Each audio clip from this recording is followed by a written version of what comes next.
Thomas Paine, Thomas Paine, Thomas Paine, Sam Adams, Sam Adams, Sam Adams, Benjamin Franklin, Benjamin Franklin, Benjamin Franklin. These men spoke up for what they thought was right. From their courage came such documents as the Declaration of Independence and the Constitution of the United States.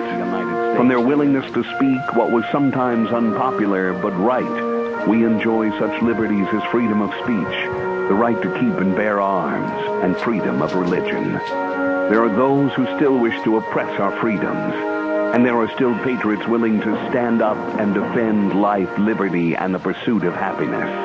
Men like Zeb Bell, who honor our founding fathers and what they stood for. It's now time for Zeb at the Ranch, speaking up and defending your freedoms. Brought to you by Magic Valley Les Schwab Tire Centers and all of the other great advertisers on the program. And now, Zeb Bell. We live in a less society. Let me explain. Our phones are wireless. Cooking, fireless. Cars, keyless. Tires, tubeless. Dresses, sleeveless. Youth, jobless. Leaders, shameless. Relationships, meaningless. Attitude, careless. Wives, fearless. Babies, fatherless. Feelings, heartless. Education, valueless. Children, mannerless. Everything is becoming less, but still our hopes are endless. In fact, we are speechless, and Congress is clueless, and our president is worthless. Good morning, everybody. Here comes Kate Smith, and God bless America. We'll have a man on or a lady on with the pledge momentarily. Good morning, everybody.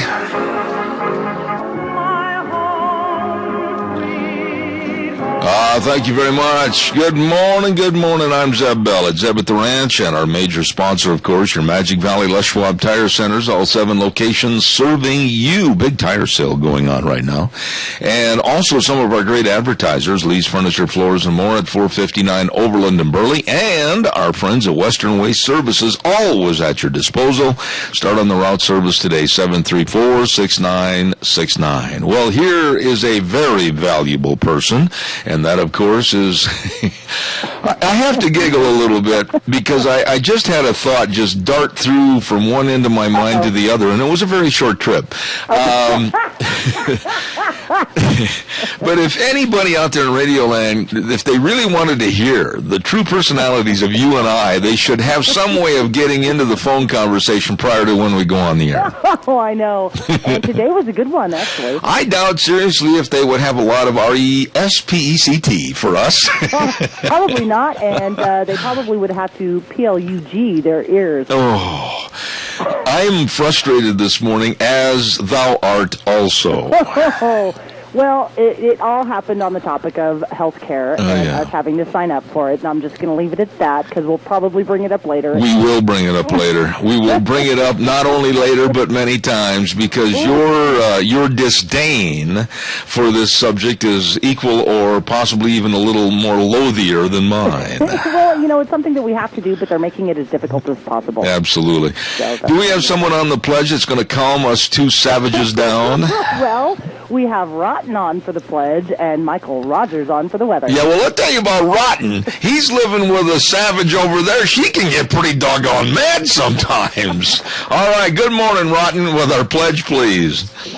I pledge allegiance to the flag of the United States of America and to the republic for which it stands, one nation, under God, indivisible, with liberty and justice for all. Now, be honest. Be honest. A whole bunch.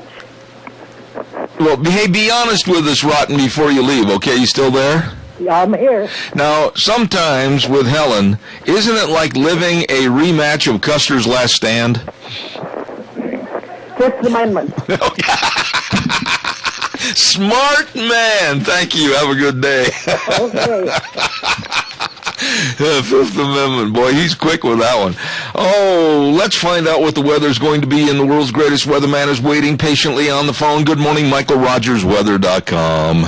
Good morning, Zeb Bell. Morning, everybody. We got what is known as a what is known as a stationary front that's over our area.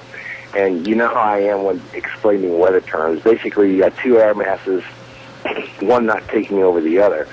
Well, what does that mean as far as our weather for today? I mean, you got these milky layer clouds that's going to be hanging over us throughout much of the day, and we're not going to see any rain out of it. It's going to be cool. You're going to see clouds throughout much of the day. I may see a sprinkle, but otherwise, the rain that we're looking for is going to begin tomorrow. It's been downgraded to a slight chance of rain for tomorrow. 61 for the high today, 40 for the overnight low. Friday, Saturday, and Sunday is looking pretty darn good to go outside and deal with the beautiful fall weather and the fall colors here in the Matthews Valley of South Central Idaho. And with that, enjoy the weather. It's the only weather you got. And I have a question for Zib Bell before I leave. Can you answer my question, sir? I will try, sir. Is there any chance that you're talking to a trucker about what's coming up this weekend with truckers going into Washington, D.C.? You know, it's so interesting that you would ask that question because I've been called by at least 6 or 7 people already this morning regarding this, and I had mentioned your name on a couple of occasions. And if you could call me after the program so we could maybe discern who, what, why, or how, I would love to, because I'm going to be talking about that story in not only the first hour, but possibly the second hour also. Well, I'll do more. I will give you a call after the show. I will tell you this. If you ever want to see a bunch of people come together for a cause and make it work, you're going to see something that is just beautiful. When truckers get together and they got something on their mind, they all get together and they want to make it work. One thing I do know about, there are private donations coming through where they're setting up special rest stops for truckers and feeding them if you want to drive from the West Coast all the way over to the East Coast. Michael, let me jump in here, Michael, and just say that, number one, I support exactly and everything what the truckers are doing on this Ride for the Constitution. I do need to talk to you right after the program. Call me on my cell. And number two, I have been told by some people right from the hierarchy of the organization of that Ride for the Constitution that they are trying to spread it nationwide and cut all of the entrances and exits of some other major cities. And I have said that I will join in if there's anything fairly close to this home area. Well, you do that, and if you find out that information, please let me know. I'm going up to Portland, and I'm coming back down. And if there's any way that I could get a photograph to show what they're doing from this side of the country, I'll send it to them. But then again, I'll call you after the show. You have a great day, everybody. Enjoy the weather. It's the only weather you got. Thank you, Michael Rogers, weather.com. Thank you much. And we're talking about this truckers' organized protest against Obama and against the sleaziness, I don't know a better word, sleaziness of what's going on in our government right now. And I'll be visiting with you about that a little bit later on this morning. I got to pay some bills. Ramsey Heating and Electric at 2600 Overland Avenue in Burley. It's Hats Off to Farmers Month for all the harvest going on, and they know you're in a hurry. And if you need cords, cord ends, fuses, whatever, all that you need electrical is right there at Ramsey Heating and Electric. And you can also get some free popcorn and pop and a brand new cap. Oh, yeah. Ramsey Heating and Electric, over 57 years in business, serving you with the best. And don't forget, too, warm winters, cool summers, and super nice people at Ramsey Heating and Electric, 2600 Overland Avenue in Burley. Also, I want to remind you real quick, there is a great big saddle up sale that's going to be going on right now at your Valley-wide Home and Ranch stores. Yes, 25% off on horse tack. And don't forget, they are going to have a ripping good fun time this Saturday, the 11th, and $2 chili dogs with Pepsi. And if you get a purchase of a chili dog, the Pepsi's free. Don't forget, bring in 4 cans of non-perishable food and get your chili dog for $1. All proceeds and food benefit the Minnecasia Shelter for Women. They've got a super fantastic sale, including ropes and halters and fly spray and dewormers, everything 25% off on the horse tack at Valley-wide Home and Ranch. Oh, gotta get over there. 910 South Oneida in Rupert. Absolutely phenomenal. Caller, good morning. You're on the air. Good morning, Jeb. Al, how's Polly? Well, I'm hoping they bring her home today. Well, God's blessings. Doing real good last night. But what I'm so mad about this morning, and anybody that voted, our senators and that voted to put Hagel and that bunch of dumbheads into that War Department, that we don't have the money to pay for our soldiers coming home in a match aircraft.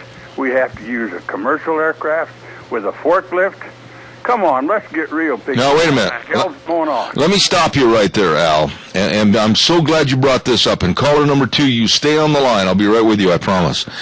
Al has kind of given a good synopsis of what happened with the recent 5 deaths of our soldiers overseas in the Middle East.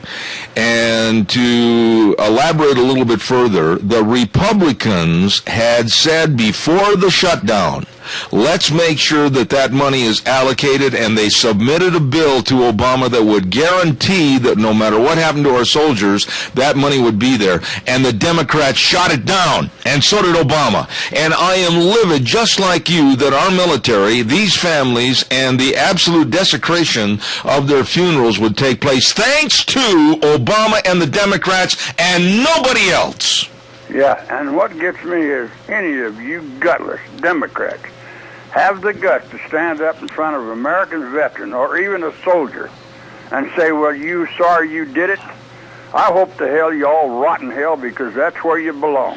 Well, I'm just absolutely filled with a lot of hatred this morning, and I'm going to use the word hatred. And Al, on a lighter note and a happier note, our blessings to your lovely wife, and I hope she comes home healthy. I appreciate it very much. Thank you, my friend. Have a good one. Thank you.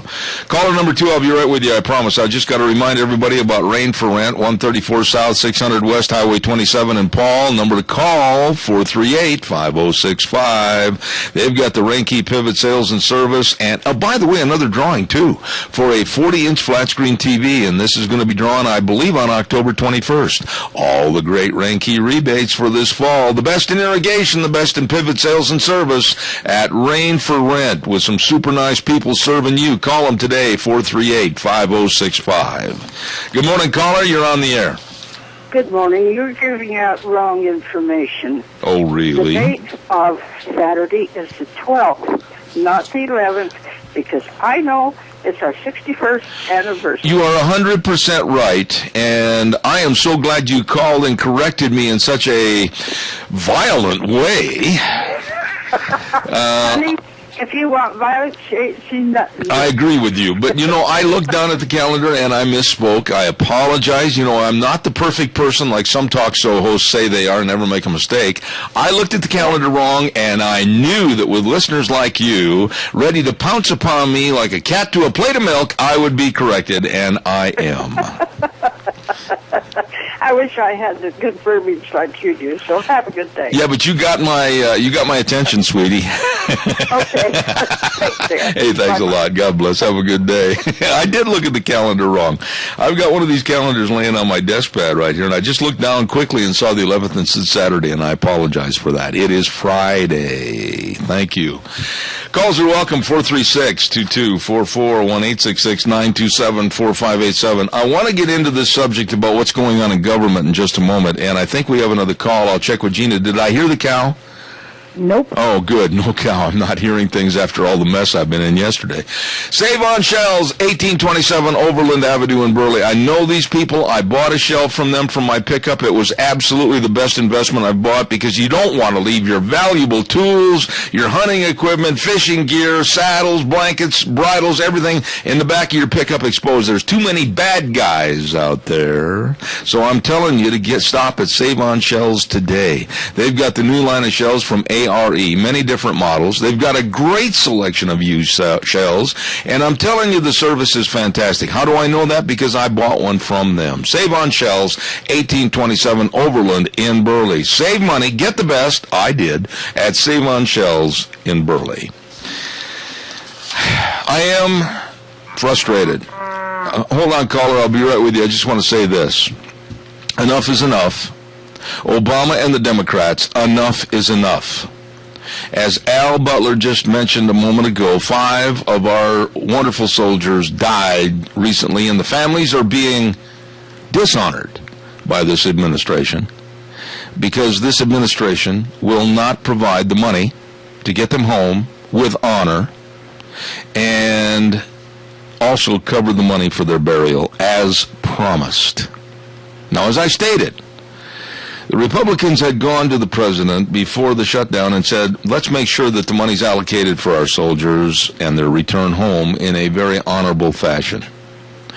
All the president has to do is take that run with it, sign it, and make sure that these families are honored and the funerals are taken care of.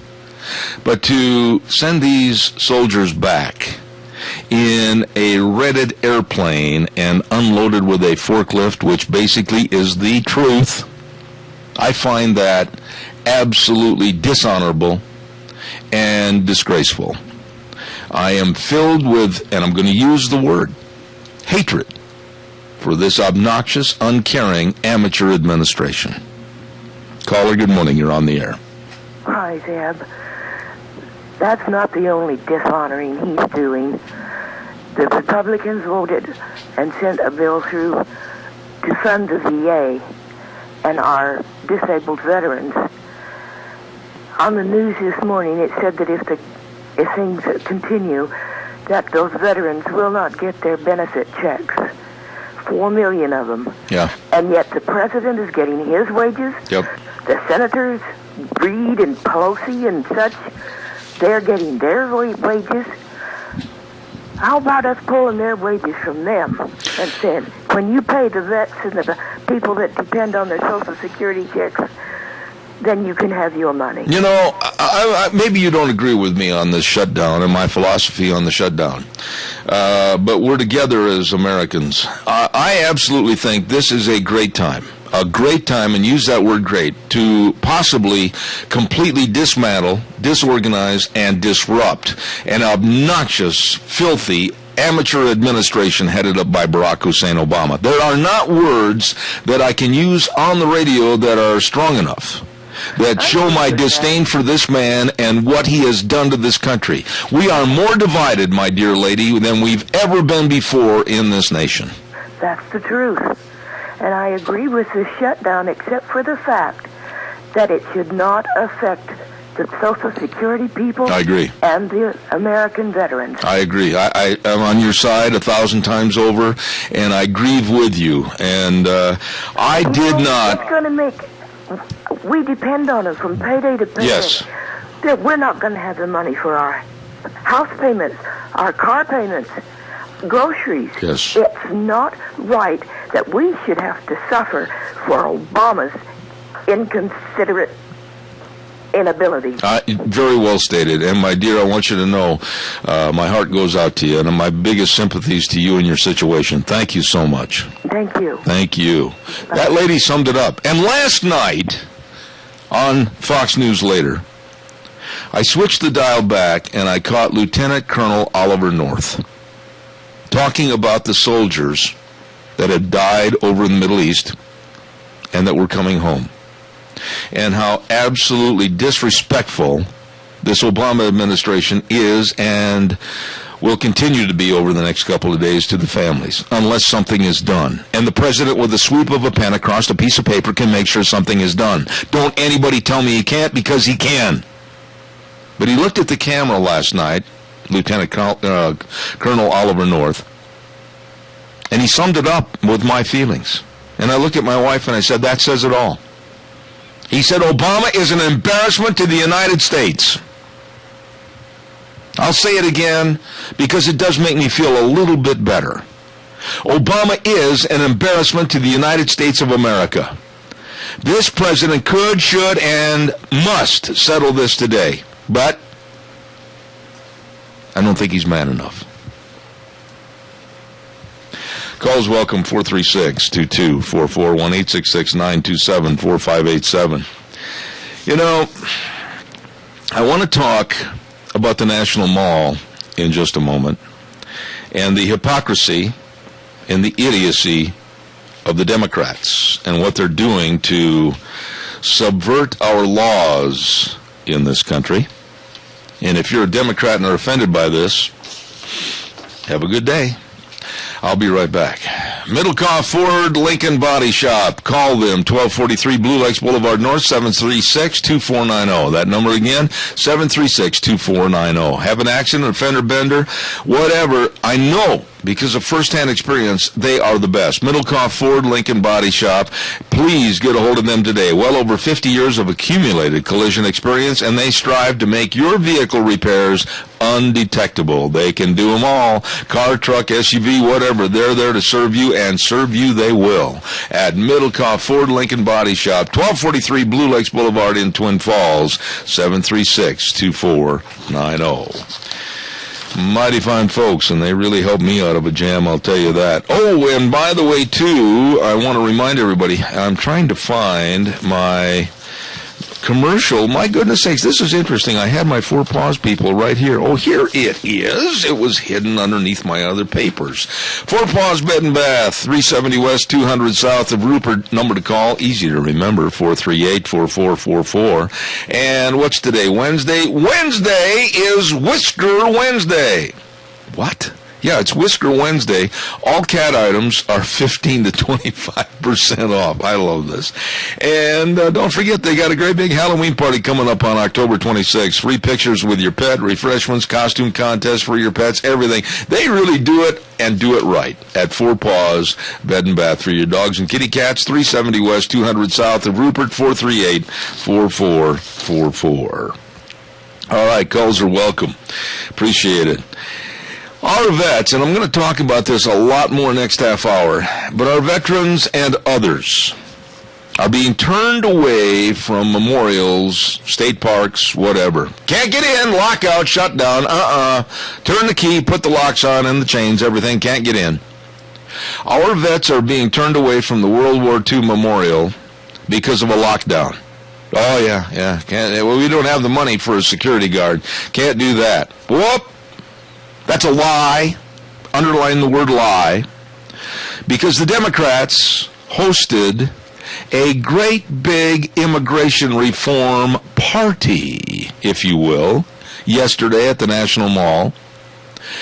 Obama and the Democrats allowed illegal aliens on the grounds of the National Mall yesterday for an immigration reform rally with the Democrats. Many Democrats got arrested.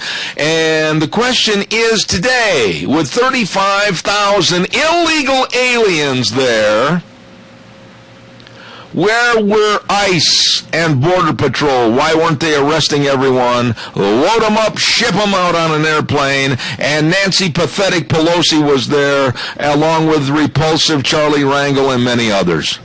But my question is this to you before I go to my commercial break, and think about this. I was asking Frosty Woldridge on the phone earlier this morning. Frosty, I said to him on the phone, why do we have Border Patrol people running around in Arizona, Texas, etc., carrying shotguns and pistols trying to save their life, let alone try to protect our borders and catch maybe 10 or 12 here, 10 or 12 there? Why do we do that when 35,000 were on the National Mall yesterday? Where were the BP and the ICE agents and everything else? Why didn't they just load them all up if they're illegal and ship them back? One big mass sweep. Why? I'm going to talk to Tom Tancredo a little bit later this morning, former congressman and also a former gentleman that ran for presidency in 2008, Tom Tancredo from Colorado. I'm going to ask him the same question. Why? Travel Lube Supply, 1050 West, 203 South of Hayburn, 438-8730, right there at Jim McCall's farm, and they've got everything for you. All the oils, all the tools, all the greases, all the grease guns, all the Bubba ropes. And they got pink Bubba ropes in there for Breast Cancer Awareness Month of October, too. And they can clean your air filters so you can use them again and again. Hey, save you money. Travel Lube Supply, call them today, 438-8730. It is time for the Capital Press Ag Minute, brought to you by Pacific Steel and Recycling. And right now, we're going to have the Ag Minute. We'll be right back. Today's Ag Minute brought to you by the Capital Press, the West Ag Weekly. The USDA has approved an increase in the U.S. High Bush Blueberry Council's assessment, moving it from $12 to $18 a ton, beginning with the 2014 crop. The agency postponed the assessment increase in the Federal Register on September 30th. The USDA rejected a request to double the assessment in 2009 after a majority of comments it received opposed the increase.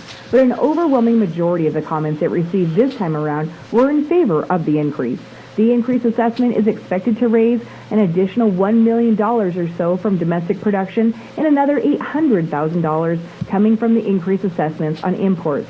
It's expected to pay for expanded promotional programs and to fund human health research. For more agriculture news and information, turn to the West Ag Weekly, the Capital Press, and capitalpress.com. Got a lot of respect for the folks over at Pacific Steel and Recycling, 320 West Main in Burley, 678-2321, because, boy, they can help you with the recycling of all your tin, aluminum cans, computers, batteries, cars, and so much more.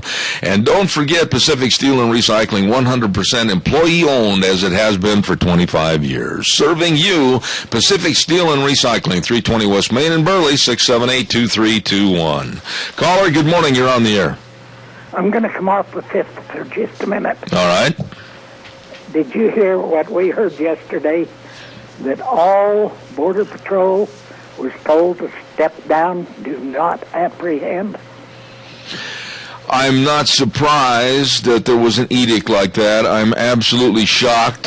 Frosty Woldridge and I were talking about this earlier this morning, about 6:30 this morning, and some of the things that are coming down to help sway or push illegal immigration reform and basically give amnesty and citizenship to 11 million illegals that are here now and open the door for literally millions and millions more.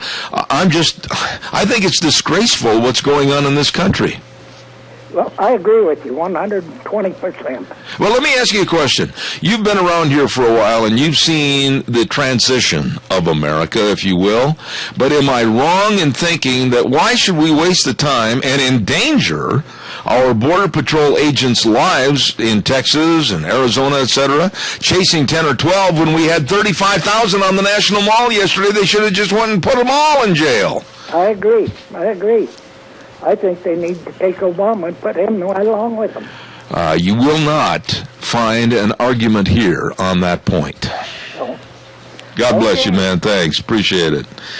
I'm incensed with this. I can't understand why.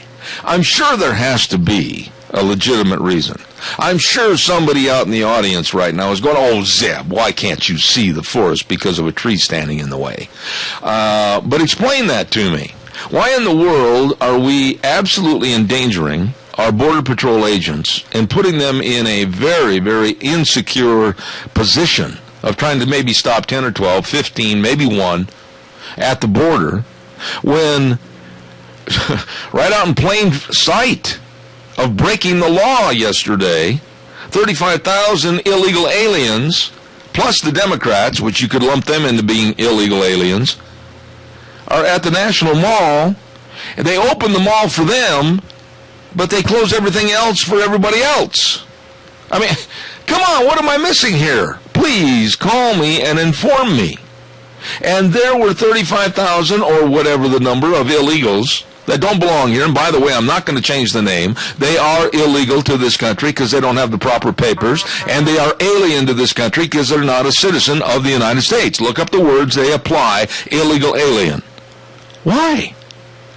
Good morning, you're on the air.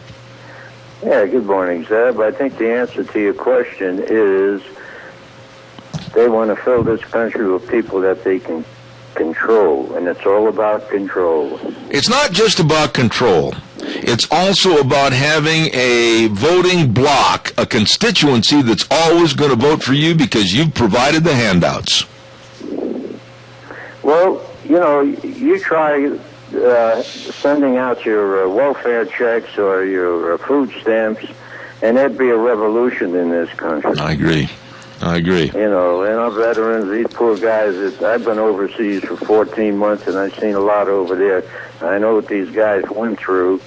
And to dishonor them the way this president is doing is an absolute disgrace. How do you describe the gut-wrenching feeling that these families are going through right now of knowing that it's almost a total dishonor to their soldiers, their daughters, their sons, their husbands, everything? They're coming back in a pine box and being unloaded off the aircraft without a color guard, but being unloaded by a forklift? Are you kidding me, Tony? I know. You know, this guy is a total jackass. He has no concern over anything or anybody with no feelings other than his own feelings. He's unbelievable. Well, I've reached the point where, you know, some people say, oh, you can't show disrespect for the president. Yes, I can. Yes, I can, because this man has shown disrespect for our Constitution, our value system, and us as taxpayers. So why should I respect a man that has that low of caliber? Well, Donald Trump said it last night. He is the worst president that this country has ever had. And have I not said that in the past? Have I not said that many times in the past? Yes, you have. And I will continue to do so. I absolutely abhor this man and his administration. I cannot wait to see him leave the office. Well, unfortunately, I think so much damage has been done under his administration. I don't think this country is going to recuperate from it.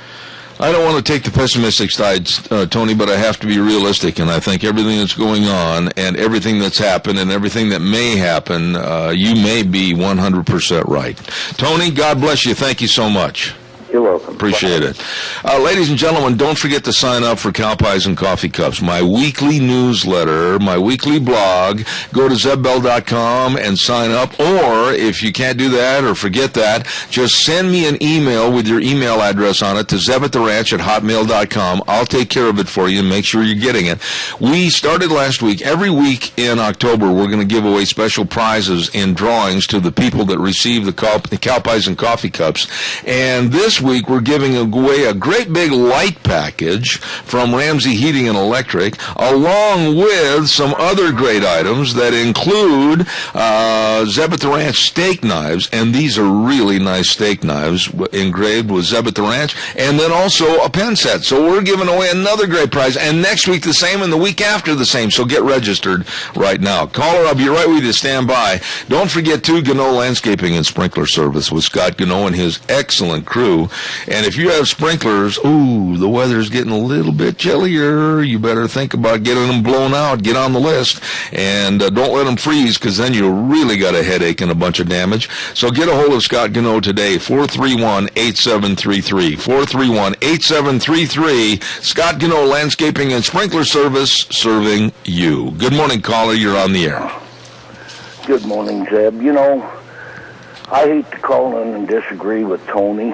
And, you know, he's one of my friends, and he hardly ever says anything I disagree with. But the statement about Obama, I have to disagree with. I think he's the worst world leader anywhere on this earth that has ever been. No, come on. The only world leader I know that hates his own country and hates the people in it. Well, now, I don't think that's a fair assessment, Jerry, because I'll tell you, when you look at Syria's Assad turning weapons on his own people and everything, you've got to look at those types of absolute destitute people, and I think there's many that you could lump into a category as being the world's worst, whether it was Hussein or whether it was Libya's Gaddafi or any one of a number of people. But I will stand behind the statement that I just have no respect for the man. I have no respect for his abilities. I think he's absolutely an amateur in uncharted waters. I think he's absolutely going to be the worst president ever in the history of this country. Well, I think that's an unspoken fact. But I think he's worse than that by far. All right. Anyway, I'll get out of your hair. You have a wonderful day. Keep on keeping on, and let's get something done. All right, Jerry. Thank you so much. Appreciate it. Take care of yourself. Thank you much. Bye-bye. Calls are welcome and appreciated. 436-2244, 1-866-927-4587. You know, really, somebody call me right now and tell me one thing, one item, one little headline that Obama and this administration have done or accomplished that make them stand out for the good, for the progress of this country, for the betterment and the help to the people of this country. Just go ahead, one thing. I'd sure like to hear it. And please do not embarrass yourself and say Obamacare. Please, don't embarrass yourself. Caller, good morning. You're on the air. Me again. Hey, you know, did you mention that also during that protest deal yesterday, we had 8 of them illustrious Democrats down there for it, including Pelosi? I did. And 8 of them was arrested? I did, as a matter of fact. Bet you what, Jeb? I'll bet you a $5 bill against a donut, you won't have one censure thing or nothing else. But if it was a Republican or an independent, they'd have you on the carpet in a minute. Well, let's just go through the list of the illustrious people that you're talking about that were arrested. First of all, let's go to Georgia Republican John Lewis. John has a history of saying nasty things about anybody with conservative values. Oh, and then look who we find next on our list of arrestees. We have the Muslim Minnesota Representative Keith Ellison. Oh, and then we go to a very charming individual from Illinois that absolutely believes that we should have no borders, everybody should run back and forth, hither and yon. From Illinois, Luis Gutierrez. And then, of course, we go down the list and we find the inevitable Charles Rangel, Joseph Crowley, Al Green, Nancy Pelosi, Raul Gravala. All of these people are just really stalwarts of the Democratic Party. So, are we supposed to bow down and kiss their foot? Or whatever. No, I'm afraid I would put my foot where the sun don't shine and say you deserve just as much as you give the Republicans. Al, I'll ask you the same question. Why, with 35,000 people there, which was a far, far less number than they had anticipated? Because he's discriminating against everybody that's a good old American people. Yeah. Like he took it away from the vets. Yeah, close them up and let them have the whole thing.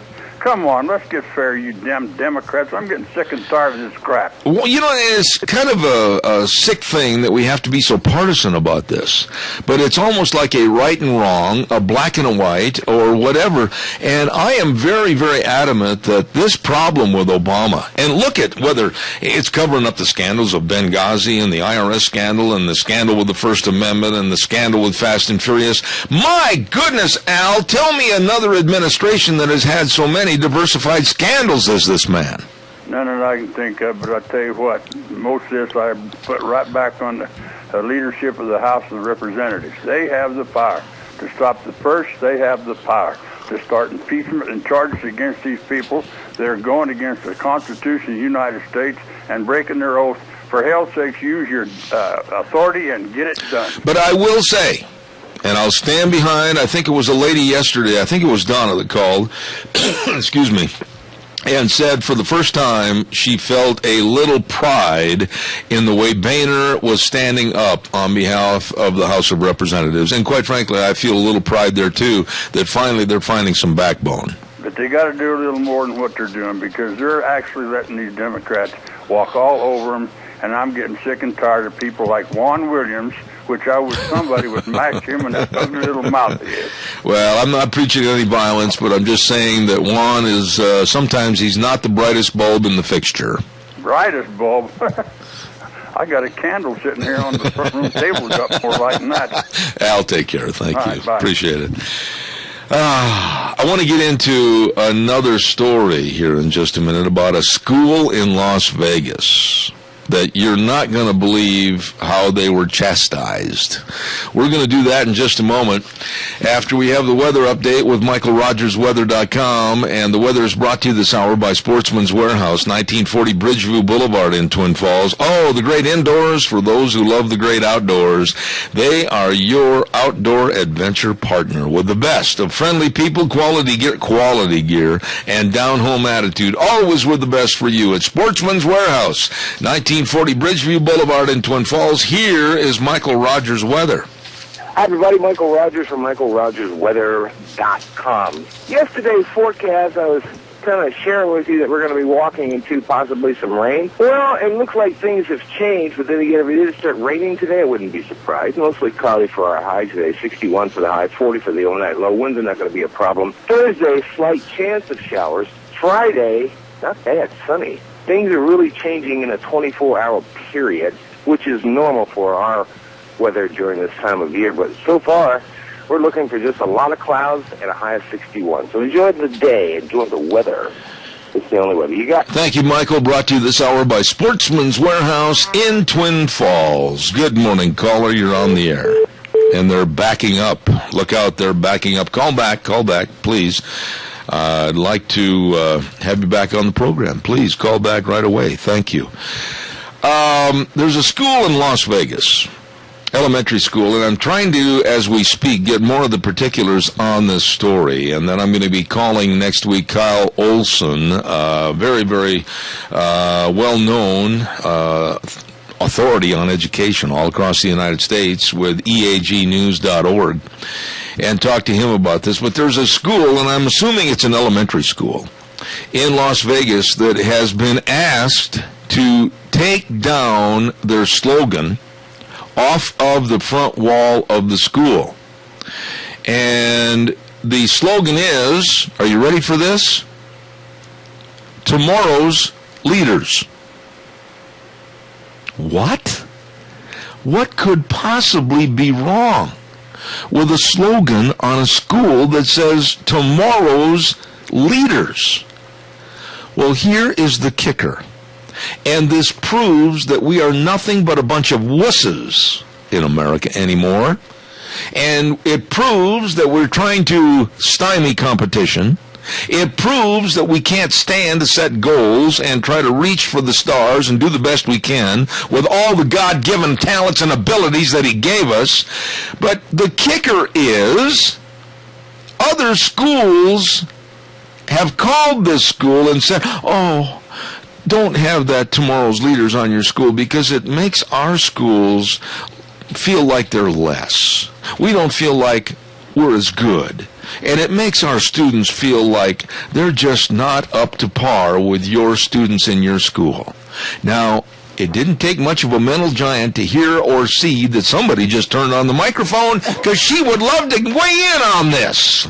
You know, have you ever thought they could probably put their own sign in front of their own schools that says the same thing? Or come up and use a little gray matter in the old brain cells and come up with another slogan that promotes their education.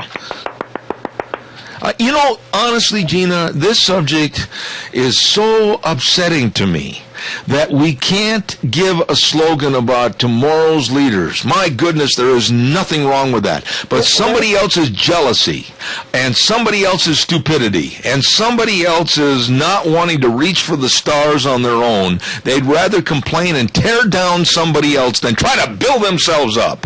Has the Los Angeles, or what is it, the Las Vegas Greater School District, have they lost their creativity? I mean, you go down there and look, lights, bright lights, lots of industry, lots of stuff going on. There's tons of people down there with lots of ideas.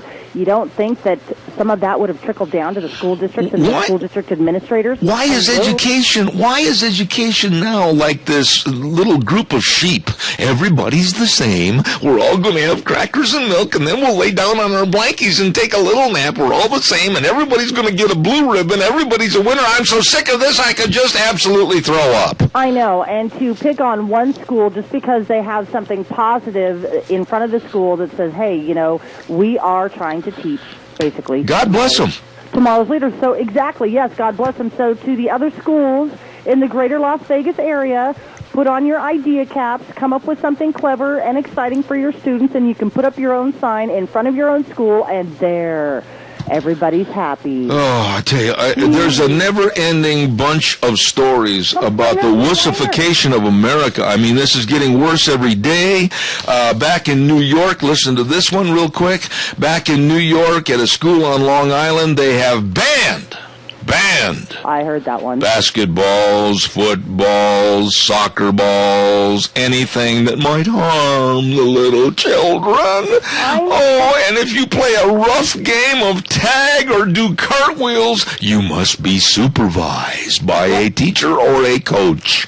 Okay, so basically they're telling the students, don't do anything, sit on your butt, be stagnant, and become obese. That's exactly what I'm saying. You know, this whole thing is just so stupid. Oh, the kids might get hurt. You know something, Gina? I have been on crutches the bulk of my life. I have broken each leg, well, the left leg 3 times, the right leg 4 times.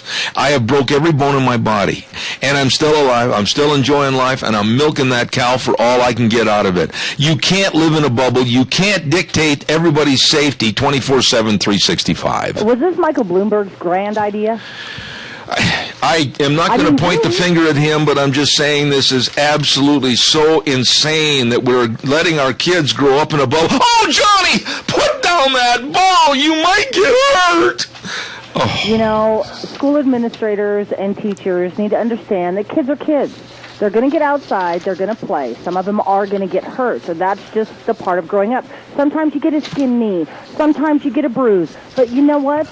That's okay. It's all part of the wussification of America. It's the same as these nincompoops that have got the IQ of a bicycle spoke that don't want to keep score. And again, everybody's a winner. Oh, we're all going to sit around and make chocolate s'mores and sing Kumbaya. This is absolutely repulsive. I know. And, I'm kind of beside myself because,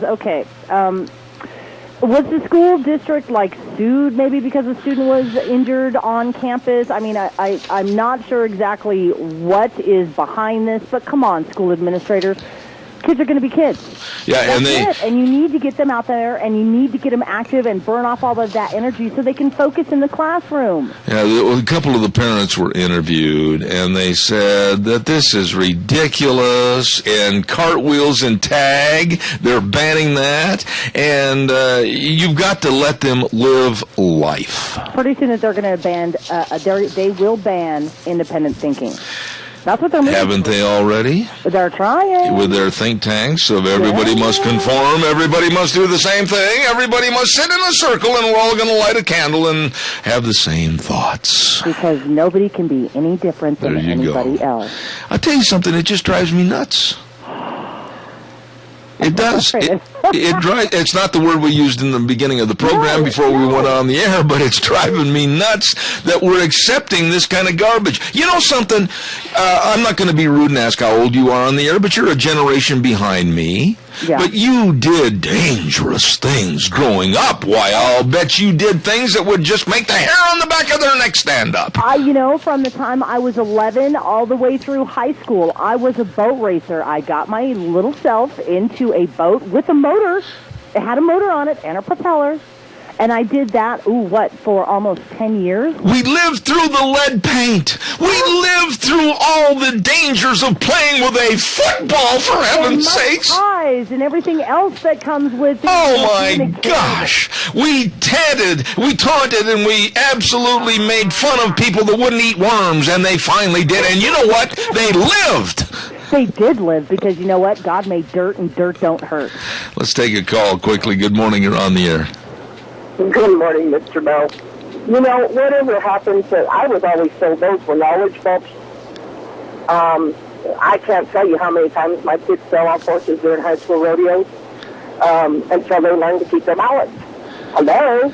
You go pick them up, brush their knees out, put a Band-Aid on it, and put them back up there. How much do you want to bet, Donna, how much do you want to bet that in a very short period of time, and I pray that I'm wrong, that sports and athletic activities for youngsters will be banned and not sanctioned by schools because it might hurt little Johnny or Susie?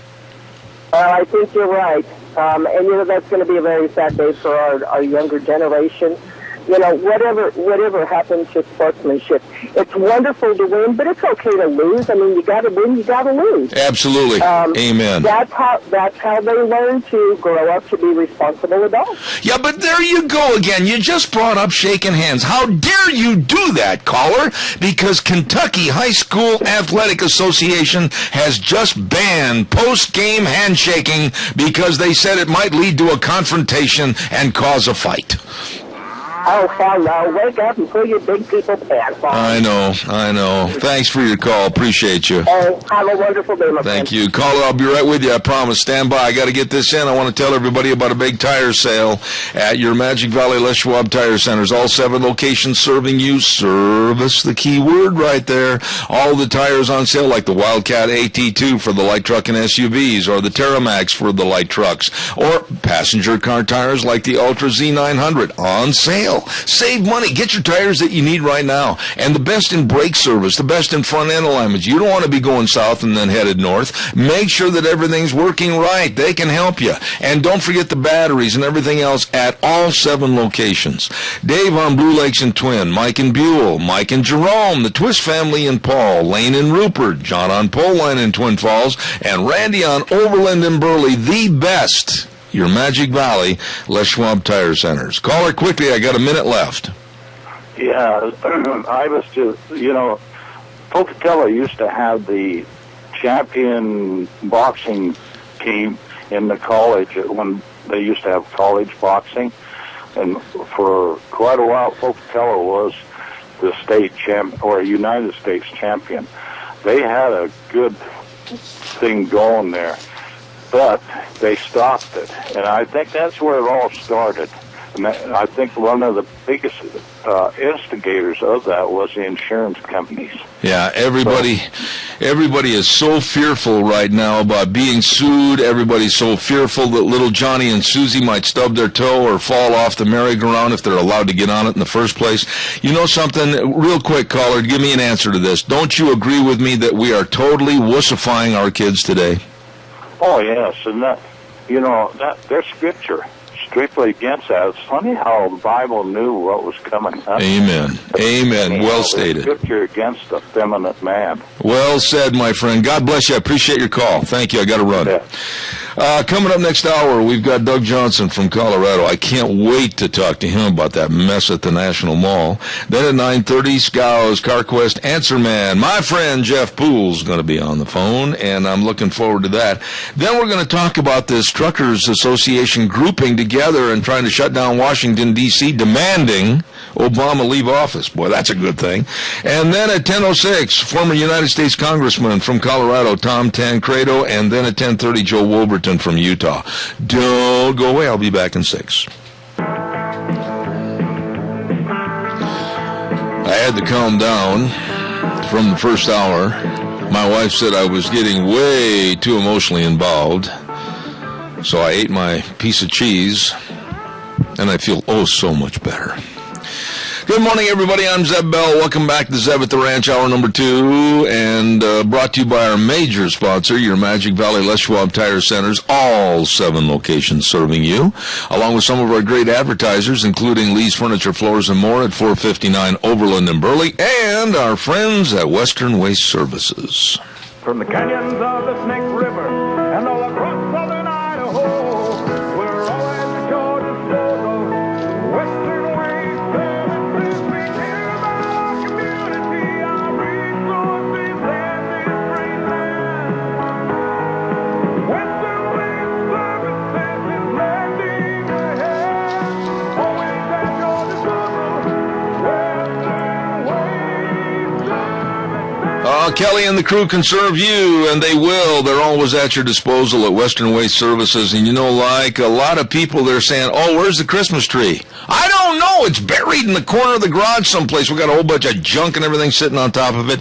Well, maybe you need to clean out some things, and maybe you need a dumpster. They've got them in various sizes, so you can fill them up and head them out of there. I'll tell you what, Western Waste always has what you're looking for, and they can help you, whether it's dumpsters, whether it's porta potties, whether it's getting on the weekly route service to get rid of your garbage. They can help you, and they will. Call them at 734-6969, Western Waste Services. And I also want to remind you, too, that as I say every day on this program at this time, we are blessed with the best in sponsors and advertisers, including Hanson Mortuary, our dear friends at 710 6th Street in Rupert. It's such a difficult time when there's been the passing of a loved one, and Hanson Mortuary wants to meet your expectations of service and exceed those, always with the highest ethical standards, with unquestioned integrity. Locally owned and operated, they're there right now to answer your questions, possibly on pre-planning of funerals, so that we can help alleviate a lot of the stress and worry for our families. Number to call, 436-5636, Hanson Mortuary, 710 6th Street in Rupert, with our wonderful friend Joel Eward and his staff serving you. Well, it is Wednesday, And needless to say, we've got a gentleman from Colorado on our line right now that, boy, we could vent back and forth on a multiplicity of issues this morning and probably fill up the rest of the day. Good morning, Doug Johnson, author of a great book and a blog, Horse Sense. I mean, No Tomorrows, the Horse Sense blog. You've done it all, buddy. Well, we've done a fair amount. We're starting to do more. I'll tell you about that today. We've got a new book coming. I just decided it will be out by February because it's time to say even more. And so there's a brand new book coming. And we're going to talk about how we restore America. So, okay. Now, I'm anxious to read it. Yeah, well, I hope you'll enjoy it. I appreciate your support on what I've written so far. And, it was a turn for me because I was writing very good, well, I'm good only in the sense that they perform well. I hope they were good. Business books, and got into political writing, and now I'm where we're at, and you and I are talking. But anyway, good morning. Yeah, now, just instill just a tad of your enthusiasm and inspiration and send it over to my address to help me get my doggone book finished. I will tell you this, and this is true, and anybody who writes knows, it is absolutely a discipline. You have to do it. For me, when I wrote my first book, I actually had to schedule time and adhere to that. So when I wrote my second and third books, it was more I was able to do it because I knew how to do it. But especially the first book, it is very much you have to discipline yourself. I'm a person who, if it's bad enough, I will actually put it on my calendar and nothing, just like a business appointment. So that may be what you need to do. Good idea. Doug, I want to get right to the situations at hand. I don't know if you and I are going to agree on some of my philosophies and theories on certain subjects I'm going to mention to you this morning, but I'm going to be very blunt, as you know I am. I was absolutely appalled yesterday when the National Mall was taken over by illegal aliens and the Democrats, when at the same time everything else is shut down around this country, much to the disgust and disgrace of our veterans and many other groups.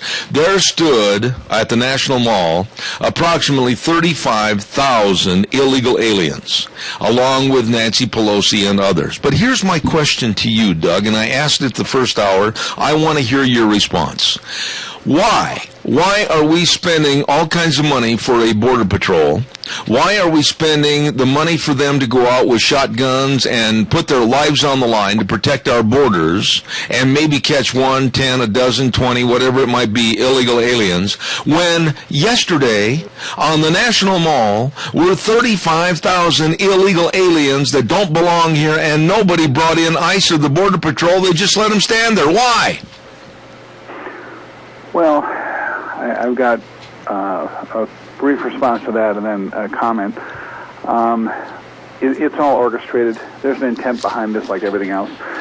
In your last newsletter, Zeb, you talked about a lady who stopped by your office, and it sounds like she's preaching what I've been preaching for years, and anybody who reads my stuff and pays attention to what I say, it sounds like she's in agreement with me on where this country's headed and what's going on.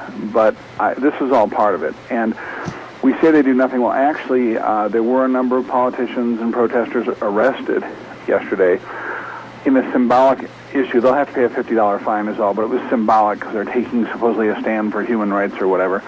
But the fact is that this is all disgusting. This should show people who our president is, that he is behind this entire government shutdown, all these actions. But as I think about this, something occurred to me yesterday, Zeb, and I guess this is why I do the Horse Sense blog, because the Horse Sense blog does this. It tries to look at a bigger picture, not just what's obviously in the news, but what really the deeper meaning is. And I think we're missing the meaning of all that's happening. I think we are absolutely missing it, and if you like, we can talk about that. But going back to your question, I think what happened in the mall, along with all of this stuff that's going on, is just a bunch of shenanigans, and the American people should be up in arms about it. Well, my point is this, Doug, and I'm a simple person, and I'm very blunt. I don't see the need for having a border patrol. I don't see the need for protecting our borders and prefer protecting our citizens, whether it's down in Douglas, Arizona, or wherever. If at the same time we're going to allow, right in the nation's capital, 35,000 illegal aliens to congregate without border patrol, without ICE, and not be arrested. This is lunacy. Well, it is, but we have to remember, and this is not just the left, this is the progressives, which have taken over a lot of the right, too, or the so-called right. There is a desire to make the North American continent essentially one nation. So open up the borders, let things just flow freely. They do it under the guise of human rights or whatever. There's been work for open trade to the level there would be no stopping crossing the border for any kind of traffic, for any kind of economic reasons, both the Canadian and the Mexican border. And that was even going on back during the Bush administration. They were working on it. So this is all part of a plan, and we know George W. Bush, and I know people will probably hate me for saying it, because a lot of people love George W. Bush, and I like George W. Bush a lot too, although I thought he had some faults, one of which was his economic principles. But he was also working on getting things more open and flowing. He wanted controlled borders, but open. This president wants basically no borders. And, I guess I look at it like if it's going to be that way, well, we might as well just take it over, since there are a lot of oil reserves down in Mexico, and we'll pump all that oil. But, I'm being sarcastic. The fact is, this is what's going on, and the American people are at fault, not the government. We're at fault because we've allowed our government to get to this point and allowed these people to get into office and stay there. We need to make a change, and I'm just fed up with the fact that so many Americans won't take a stand. I agree. Let me read to you a quote that was by Shannon Maurer, a spokeswoman for the March for Immigrant Dignity and Respect. That's what they called it yesterday on the National Mall. She said, quote, "They're going to be allowed to go because it is a First Amendment activity." Right there, I read that. I threw my pen up against the wall. I lost 39 cents of value because it shattered. And I said, First Amendment rights, these are illegal aliens. They don't belong here. They don't have First Amendment rights, Doug. Well, you're right, they don't. And by the way, you buy more expensive pens than me. I just get free ones at the bank. But anyway, the fact is that this is the garbage they put it under. To me, this is no different than when somebody is pregnant and they come over our border and have the baby here, and they do it intentionally, and they immediately become an American citizen. I don't agree with that at all. Just because you're on our land does not, in my book, mean that you're an automatically American citizen. And this is the kind of stuff that goes on. It's all done in the name of human rights or dignity or whatever, and it's all a bunch of garbage. Doug, a story that's very serious, and I'm going to treat it as such, is the story about our passing of 5 more soldiers over in the Middle East. And I'm going to do a quick commercial, and then I want to come back and I want to get your thoughts on this. Please stand by. Burley Glass, 1029 Overland Avenue in Burley with Gentle Ben and the atrium windows, and I'm telling you what, it's turning chillier outside, and Burley Glass is always working hard to provide great service to all the communities in Magic Valley. Don't let your heat go outside with the birds, keep it inside with you. And the atrium windows, the vinyl windows, can help increase the energy efficiency of your home by 2 to 3 times. Get a hold of Gentle Ben, I bit my tongue. Get a hold of Gentle Ben today at Burley Glass and check out the atrium windows. Burley Glass, 1029 Overland in Burley. In all seriousness this morning, you heard that 5 of our soldiers, men and women, are coming back in their coffins as they have represented this great country, the United States of America. And the detestable Obama administration is not honoring or standing up for what these people were promised when they entered the service, that if they did meet their demise, they would have money for a very nice funeral, and their families would be flown to honor the caskets as they came into the Air Force Base. They're not doing this. The money has been stopped, they said, because of the shutdown. Now, I know personally from people I've talked to this morning back east that the Republican Party had gone to Obama's administration prior to the shutdown and said we must allocate funds for honorary funerals for our soldiers, and they submitted that. And Obama has turned it down, did not sign it. With the stroke of a pen, he could change this. I find nothing more dishonorable than our soldiers being unloaded from an airplane with a forklift. Well, let me first say, I actually don't know about this story. I haven't heard this at all. So I don't know about promises that were made. I didn't know about the death. So you're giving me news I didn't know about, Zeb. And I'm horrified sitting here listening to it. This is a terrible thing. If there's ever a time we should be showing honor and doing the right thing, it's when people have given their life for our nation. And there's no excuse not to. Last night, this horrifies me. Last night, Doug, I was very close to a couple of comments that were made, and I saw one. I followed up on it this morning by calling some of the think tanks back on the East Coast. Lieutenant Colonel Oliver North said, with tears in his eyes last night, talking about this story, Obama is an embarrassment to the United States of America. And I stand behind that, and I'll even make it even echo throughout the rest of this program. I think it's an understatement, Zeb. I think he's a traitor to the nation. I think he is trying to destroy the nation, as I've said in my book and as I've said for a long time. I think there is a plan that he is implementing. People say he's dumb, he's stupid, he doesn't know what he's doing. He knows full well what he's doing. This is all part of his plan, part of the progressive plan. I outlined a bit in my book. I'm going to go deeper into it in the new book. But it's all part of the plan, and I'm going to go, hopefully stay on topic here for you, but mention an example. In this government shutdown, you may have heard the story about the senior citizens who were taking a tour to a number of the national parks, and they went to Yellowstone recently and were stopped. They were held by armed guards in the Old Faithful Inn until they were finally released. They were not allowed to even stop for a bathroom break until they got out of the park, which is a 2.5-hour drive from the Old Faithful Inn. And I read this. I was horrified. Some of the people were American citizens. Some were people visiting here from other countries, Japanese and such, that were concerned they were being arrested. The people said they felt like the government was treating them like they were Gestapo, and that they were like the government was Gestapo. And I heard this, and what hit me, and this is the big picture of this whole thing, whether it be what happened with these soldiers who were killed, whether it be what happened on the mall yesterday with the immigration rally, or the closing of the monuments, all the stuff across the country. Here's the big picture we're missing that we need to think about. People have said for a long time, and I live between Colorado Springs and Denver, and I tend to spend more time in Colorado Springs. I love the community. It's a wonderful military community with a number of military bases and the Air Force Academy and such. So it's a conservative, wonderful community. And people have said, including myself for a long time, I doubt the American military would turn against the American citizens. I now think they would. If our park rangers will hold people at gunpoint over a government shutdown, if they will do the things they are doing because they're ordered to, and they get a little taste of power, don't think other Americans won't do exactly what's happened in other countries we've seen throughout history. People given a taste of power become uncontrollable, and Americans, sadly, are no different. I think we should have a lot of fear and a lot of concern about where this country is going and whether we will have the ability to actually have our freedoms in the future. It's very, very serious, Deb. Well, now, wait a minute, Doug, because what you're saying, audience, I want to solidify that I do agree with everything Doug said, and I'll tell you why, because I'll give you another instance, Doug, that the TSA with their Viper teams have now gone way beyond the airports, and they're starting to patrol train stations, ports of entry, and even rodeos.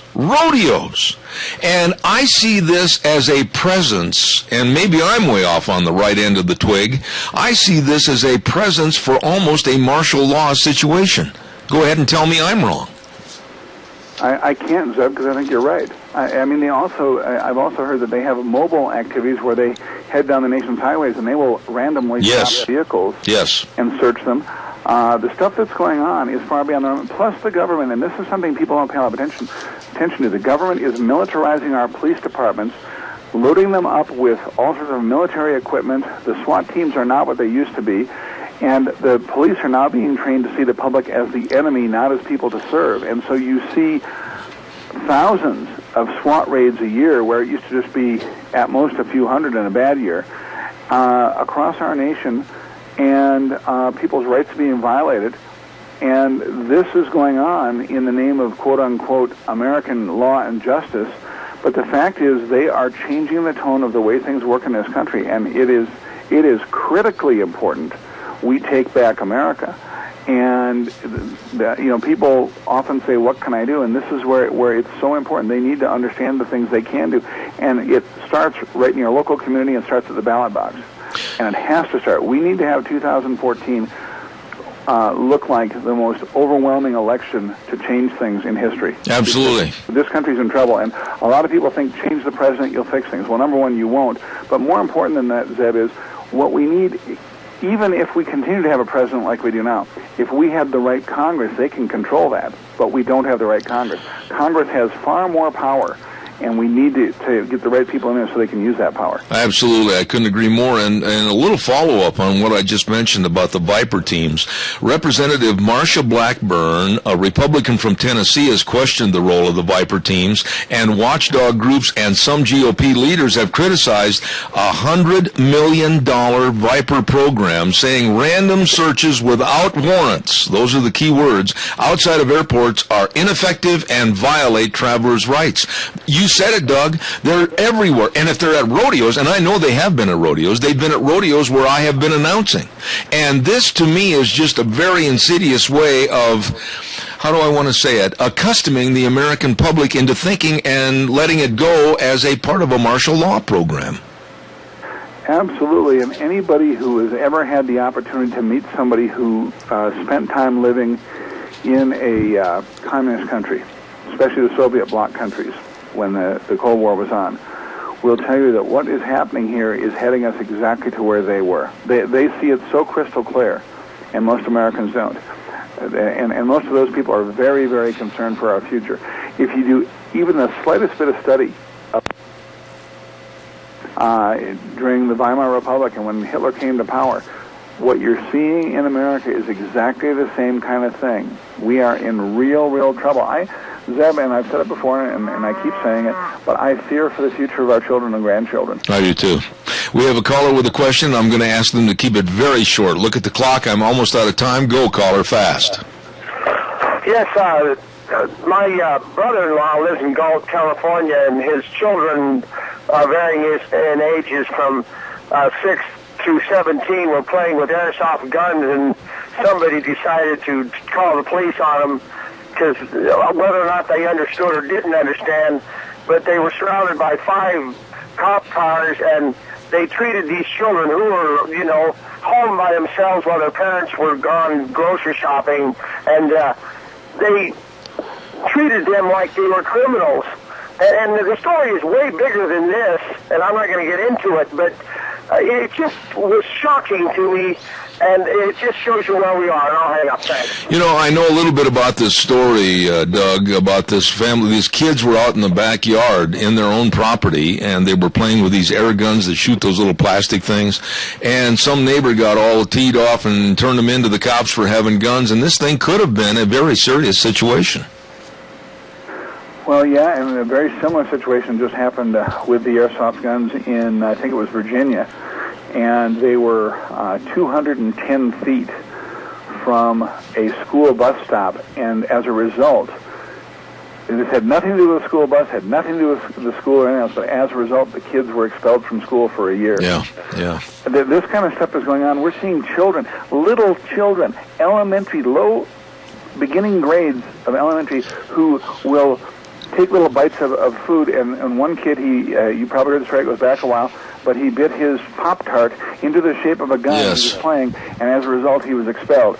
We see this going on. It is crazy. A kid comes to school and wears a T-shirt that supports the Marine Corps or hunting or whatever, Duck Dynasty even, and they're expelled because it's too threatening. Something is really wrong in our country, and it's not just government, it's our educational system. I could not agree more. I agree with you, Doug. We could go on, and one of these days we're going to elongate this segment, because I fear for this country. I fear for this Constitution. I fear for our rights. I fear for our freedoms, and I just wonder, real short answer to this, because I've only got a minute left, how well informed do you think the general public is as to what they're losing? Oh, I don't think they are at all. I don't think they know what their rights are. I don't think they know they're losing. They're too busy playing their video games and watching TV and going to the mall. They don't pay attention. They don't understand their responsibility, and by not acting on their responsibilities, how they're losing their freedoms. Amen. Boy, I wish I had more time. It went way too fast. Doug Johnson out of Colorado. Doug, keep in touch, and we need to visit on the phone one of these days off the air. Just absolutely enjoy having you on the program. Author of No Tomorrow's new book coming up, and also the Horse Sense blog, Doug Johnson. Thank you so much. Thank you, Zeb. Have a great day. God bless. Bye. I'll tell you something, folks. Just sit down. Do yourself a favor. Just sit down and analyze what used to be in this country, and what is now. And what is now. And I'll go back to my slogan that I have at the end of the program. The way things were are the way things ought to be. And then really, in honest appraisal, can you tell me I'm wrong? Don't forget Cameron and Siemens Insurance. Dean and Todd, dedicated and responsive to your needs. Life insurance, health insurance, retirement planning, employee benefits, everything you need for security for your family, your home, and your business. Please, please talk to the professionals. I really am high on these guys. They know what's going on with insurance. 436-4424. 436-4424. Cameron and Siemens Insurance, Highway 24 in Rupert. You get a hold of them today. Also, before we go to our next segment, I want to remind you, too, about what's happening over at, what's happening here on my desk. I just about tipped over the water and everything else. What's happening over at Lee's Furniture, Floors, and More. Oh, my goodness sakes, don't forget it. Hot buys on mattresses. They got a closeout going on right now. No interest for 15 months on approved credit. You better get over there and check it out. Wonderful people. They know their business, and they can help you with your comfort. Don't forget all the Beauty Rest by Simmons, True Energy memory foam beds, and the twin mattresses, queen mattresses. Good heavens, they've got them at prices that you can't afford to pass up. You'd better get in there today for your sleeping comfort. The best in mattresses from Lee's Furniture, Floors, and More, 459 Overland in Burley. Really, really nice people. Well, on Wednesdays, it is time, and I really enjoy this segment. I really do, because I learn a lot, because I know nothing about vehicles and the maintenance of vehicles and everything. I've always maintained that if you can't saddle it and rope it, what good is it? Well, that doesn't work. You got to know about your cars and your pickups and everything else. Well, In the Driver's Seat is presented by Scow's CarQuest Centers in Rupert, Burley, and the Truck Center in Hayburn, and co-hosted by the Answer Man, and that's our dear friend Jeff Poole. Don't forget, for all your automotive needs, every detail matters at Scow's in Rupert, Burley, and Hayburn. And now, without further ado, here's the Answer Man. Good morning, Jeff. Good morning, Zed. How are you? I am going to try to stump you today with more questions that have been phoned in or emailed in from our listeners that are worried about their vehicles. And the first one's an easy one for you, because I've touched on this a week ago, I think, on our first program. A caller wrote in and said, when I step on the brakes and going up to a stop sign, I hear a humming or a kind of a metallic metal-on-metal sound. How serious is it? Well, again, we did touch on this. There is wear indicators on brake pads. When you start to hear that, it is designed to let you know. If you've ignored that and it's metal on metal, like you're saying there, obviously it's been going on a while. There's, the car will tell you what it needs if you listen. Okay, so they should get into their neighborhood mechanic shop and get it checked immediately, right? Yeah, absolutely. I mean, if you're hearing that, again, it's designed to let you know that bring it in. Say our service facilities here, we would do a brake inspection for you, let you know exactly what's going on there. There's a multitude of problems it could be, but typically on normal wear, again, it will indicate that you have a problem. Okay, so you're saying, and I want you to emphasize this, because Scow's CarQuest Centers in Rupert, Hayburn, and Burley, you definitely have people that know all about brakes. Oh, absolutely. Okay. Question number 2. Now, this one I can even relate to, and I want an explanation on this question. This caller writes in and says, my dim lights are sometimes seeming brighter than my bright lights on my car, and the dims afford me better visibility than my brights. What's the problem here? Well, there's a couple of factors there, Zeb. Lights do dim as they age. Typically you'll find people will change one headlight because it's out. Next thing you know, their other one's out. They tend to wear together. Obviously, they're on at the same time, so that may be a factor. The headlights may be old enough that they've dimmed down. Number two, a lot of these newer vehicles have composite or plastic headlights. Them guys fog over, get dingy, whatnot. That's another service we provide. We do headlight cleans. Get them guys cleaned back up and your visibility's back to where it should be. Okay. That's a great answer. I appreciate that. Now, our next letter comes to us from a person that called in from out of state, as a matter of fact. They are listening to us down in Dallas, Texas. And this person writes, really, with oil prices skyrocketing, is it really necessary to change my car's oil every 3,000 miles? Well, that's a tricky question. The only manufacturers have always recommended 3 months or 3,000 miles. People let their vehicles sit all winter long, longer than 3 months per se, if they don't operate that vehicle yet, they don't change their oil. So I've been asked that question a lot over the years. How come a bottle of oil can sit on the shelf then for 5 years and still be good? Mm-hmm. Well, it hasn't been in contamination. It hasn't been put into air yet. As soon as it touches that metal in that engine, it is starting to break down. So it's 3 months or 3,000 miles. But with that being said, with the new oil technology and whatnot, cleaner engines that we have, the tolerances are much tighter. The only recommendation for oil is going to go up on vehicles very soon.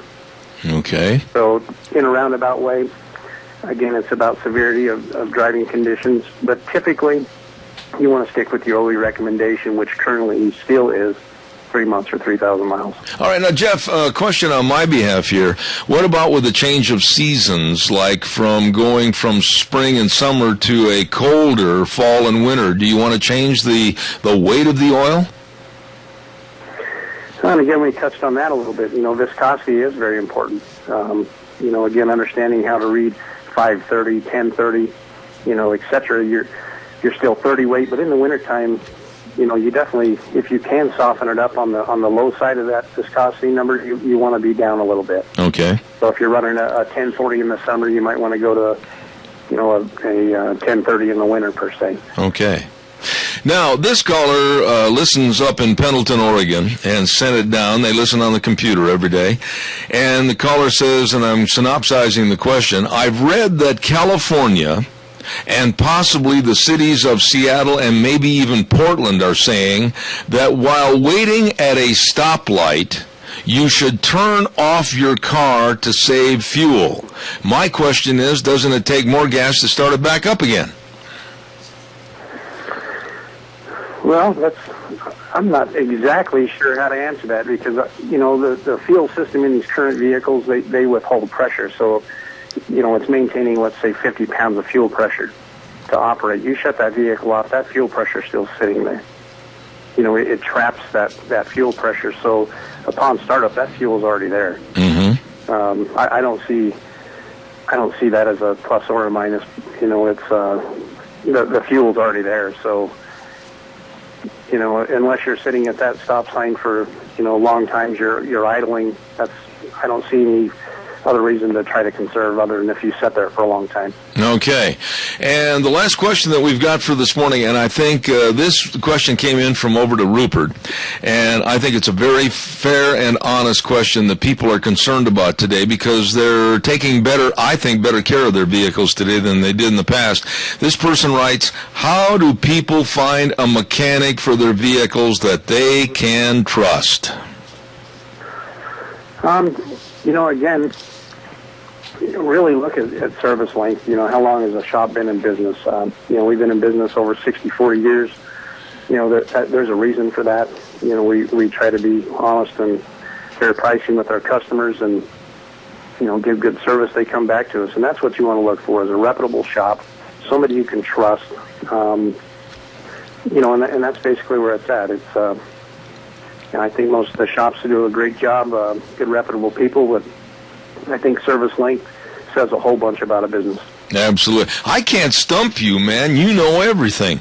Okay, now, Jeff, I'm going to have you help us with the commercial a little bit and talk about Scows CarQuest centers and also the big truck center over in Heyburn. Right now, what's the number one thing that people should be aware of about all the locations in Rupert, Burley, and Heyburn as we go into a chillier temperature and a chillier time? What should they be thinking of? Well, there's lots to think about with cold weather coming on. You know, it's temperatures dipping down. It's time to start treating diesel fuel. It's time to start thinking about winter readiness kits in your vehicles, antifreezes, so on and so forth. And I think we'll get more of them kind of questions as things come up. All of our locations offer all the above mentioned. We've got our Burley store there doing driveline service, automotive paint, industrial paint, plus all your automotive and truck needs. Mm-hmm. Heyburn is doing our heavy-duty sales and service over there, specializing in suspension and leaf springs, custom-made U-bolts. Over here in Rupert, we've got truck shop and automotive shop, plus we do radiators, new and used repairs. So any of the locations that we've got there, we can service you and like to service you. Absolutely, and then the slogan really rings true at Scows: every detail matters. Hey, real quick, before I go, I've got about a minute left here. Tell us about those Mahindra tractors. Man, those are ripping good tractors. Yeah, they are a great tractor. Really versatile, lots of implements for those guys, and we still need to get you one sold, Zeb. All right, and you've got a power package rebate at $500 for all models, and some discounts up to $3,000. Isn't that true? That is true. All right. All they have to do is stop over to the three locations: Scows CarQuest in Rupert, 323 East 8th Street, Highway 25 in Rupert, Scows CarQuest in Burley, 518 Overland, or Scows Truck Center in Heyburn. And Jeff Poole, the answer man, did it again, because every detail matters at Scows. I can't wait till next Wednesday. I'll try to stump you if I can. All right, Dub, you have a good day. God bless you. Jeff Poole, the answer man for our In the Driver's Seat at Scows. We really appreciate him. And don't forget, next Wednesday at 9:30 with the best of auto care, truck parts, and service with Scows. Oh, calls are welcome and appreciated. 436-2244, 1-866-927-4587. I'd like to hear from you, so give me a jingle on the landline. And while I'm waiting for that call, I also want to remind you that coming up tomorrow, we've got all kinds of folks coming on the program, including the Cassia County School Days at about 11 minutes after 10, so don't forget that.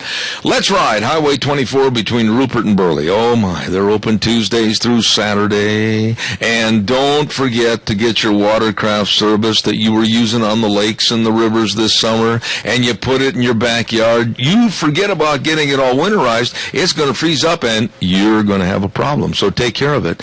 They've got the 2014 snowmobiles coming in, and the 2014 ATVs are in stock. Oh, wow. You better get over there. And a great service department, too.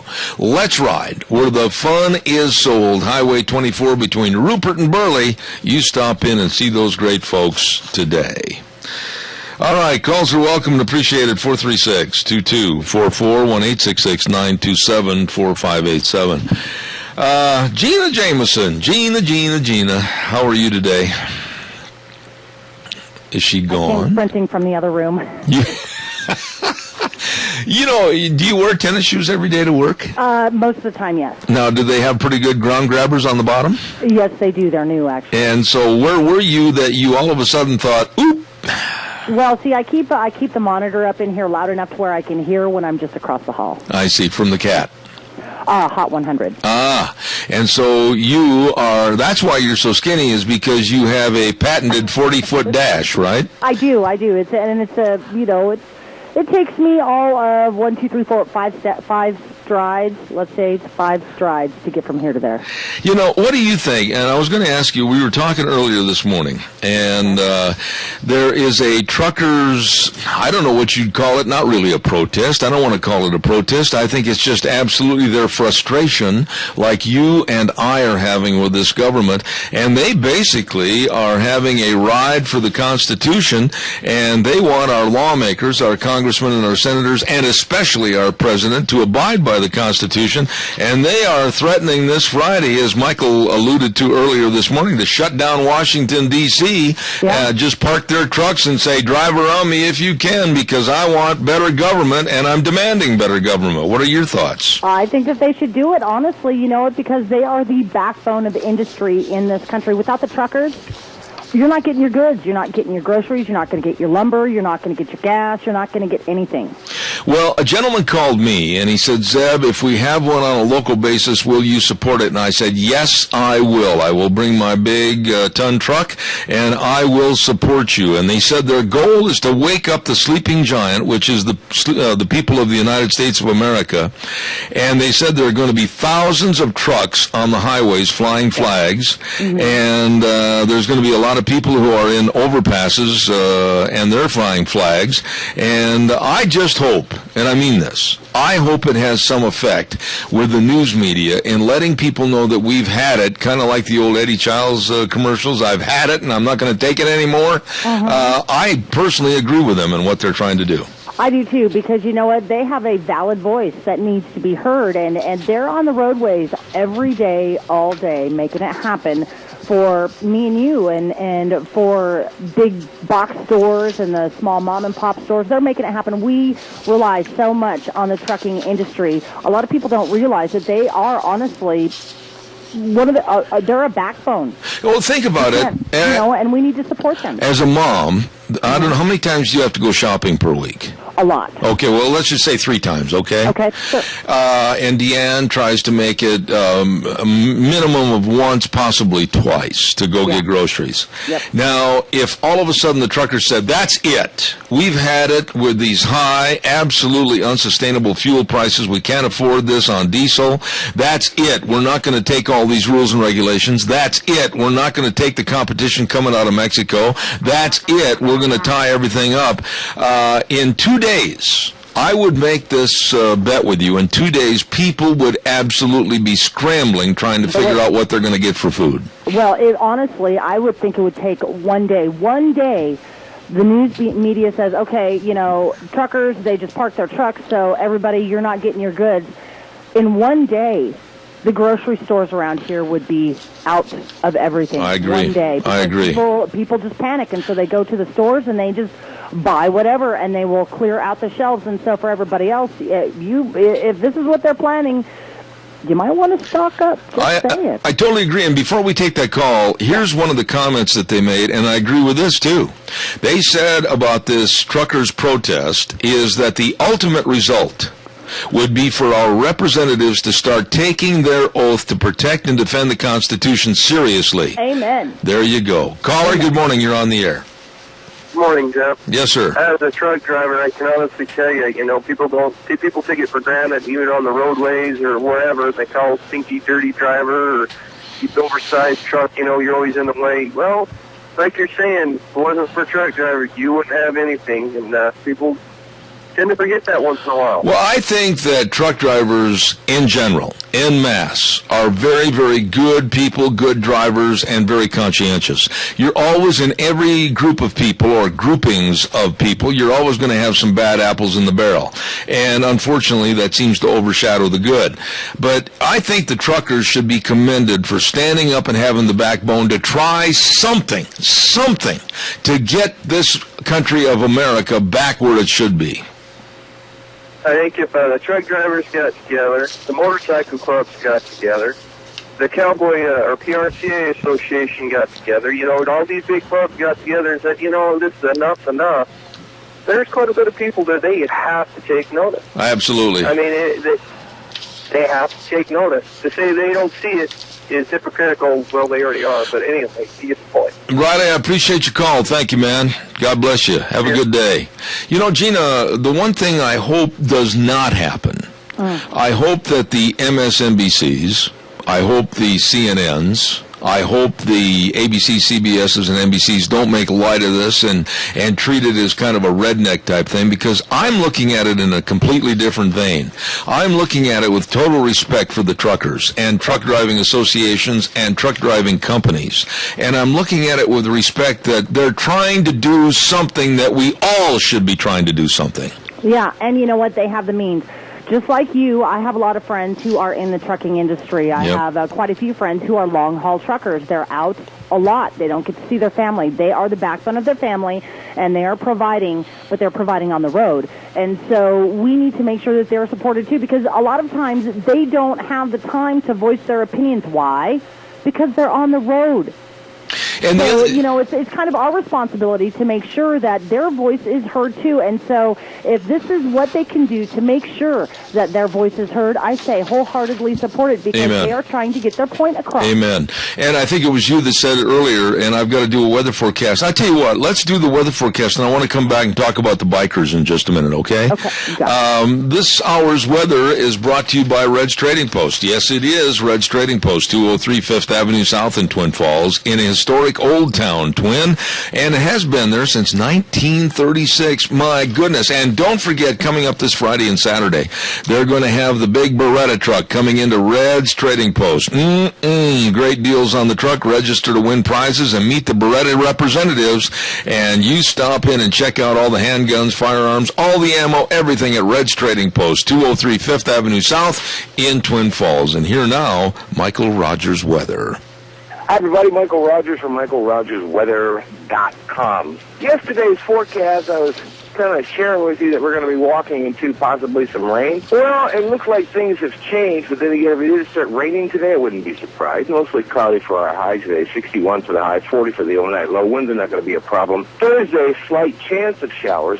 Friday, not bad, sunny. Things are really changing in a 24-hour period, which is normal for our weather during this time of year, but so far we're looking for just a lot of clouds and a high of 61. So enjoy the day, enjoy the weather. It's the only weather you got. There you go, MichaelRogersWeather.com. And we appreciate Red's Trading Post in Twin Falls bringing you the weather for this hour. Calls are welcome, 436-2244, 1-866-927-4587. We're talking a little bit about these protests against the government, and too many times, Gina, I think they are, thanks to the very liberal media, they are pushed under the table so that the general public doesn't really understand the effort that was put forth trying to change things for the better. Or they don't want people to know. That's right. And I feel that happened to the bikers when they stormed Washington. I think that was pushed under the back burner so that America wouldn't realize that somebody or a group of somebodies was trying to make America better. I think you're right, and I think it's just all news media across the board. And it's sad to say, if it bleeds, it leads. If it doesn't, then you're going to push it back to the bottom of the pile. And apparently, they felt that the 2 million biker rally was what it was called. Apparently, they didn't feel it was ratings worthy. Well, to the American public, it is worthy, because it means that this segment of the population, this group, is actually standing up for what they believe in, which is basically our constitutional rights. And they want the government, just like the truckers and everybody else, to stop the corruption, get the corporations out of your pocket, start doing what is best for the American people, the people that actually put you in office, because I can tell you what. Yeah. It's not the corporations that are putting you in office. Absolutely. You know, every day we get on this program, and I've got stacks of emails from those out in the audience that didn't have the backbone or the spine to call my program, and they'll chastise me with the emails. But, you know, we're trying to do something. We're trying to tell the American public all the honest stories that are going on, whether it's what happened to those 5 military personnel that were killed in the Middle East and how dreadfully they're being treated and their families are being treated because of the shutdown thanks to Obama, whether it's stories about our veterans being shut out of the World War II memorial at the same time, 35,000 illegal aliens are allowed to go to the National Mall. I don't care what the story is, it needs to be told. This country, in my opinion, and I'm older than you, I'm older than dirt, this country is suffering from a really terrible disease called, if it's not bothering me, let it go. Well, I think not only that, but it's greed. It boils down to greed. I think so. In my opinion. And so, as a mom, as a single mom, as somebody who believes in our Constitution, and as somebody who believes in our country, we as the American public need to stand up, because obviously our elected officials are doing what's best for them and not what's best for us. And I'm tired of it. I am so sick and tired of them not voting the way we want them to vote, because I'm the one that put them in office. And we're the ones that can take them out. Exactly. Here's something that it's on a personal note. Okay. You have been to the Lunch Bunch many, many times. Many times. And you've met all these are wonderful people. Wonderful people. And there's one individual there that tries to make it every single month, and that's Russell Smith. I love Russell. Russell is a gentleman that if I had a hero, and that would be my hero. He is my John Wayne. That man has suffered so much for his country. He absolutely loves the flag and his country. Yep. And Russell's nearing the 90-year mark pretty soon. Yes, and that man, with a fire in his eye, absolutely loves this country and would do anything, I think, even now at his older age, to do and protect our Constitution and our values. And it must sicken him, like it does me and you, to have politicians, the liberals, the left, go in and destroy our rights that are guaranteed us by our Constitution and our Bill of Rights, change the wording on our Constitution, or basically stomp on the Constitution just to have an executive order. I am so frustrated with what's going on that, like we said before the program started this morning, we can't use the verbiage that we used very emotionally before we started the doggone show. I know, because this morning I was pretty worked up about the whole healthcare issue because I'm trying to do what I'm told to do. Well, tell everybody again what happened to you so it's firsthand knowledge. Okay, so this is what happened. At about 5:30 this morning, I'm like, okay, since we have to do this healthcare thing, and I've been logging on to the Idaho healthcare site, which is yourhealthidaho.org. Right. Well, if you go to yourhealthidaho.org, there is not, I repeat, not a link where you can sign up. It gives you a whole bunch of phone numbers so you can contact your local connector. Well, I'm a person, I don't have time to stop and see people. I want the information right then and there. And it says, hey, you can shop online right here. So what'd you do? Well, I looked. There was no place to shop online. So I actually had to type into the youridahohealth.org website, sign up in the search window.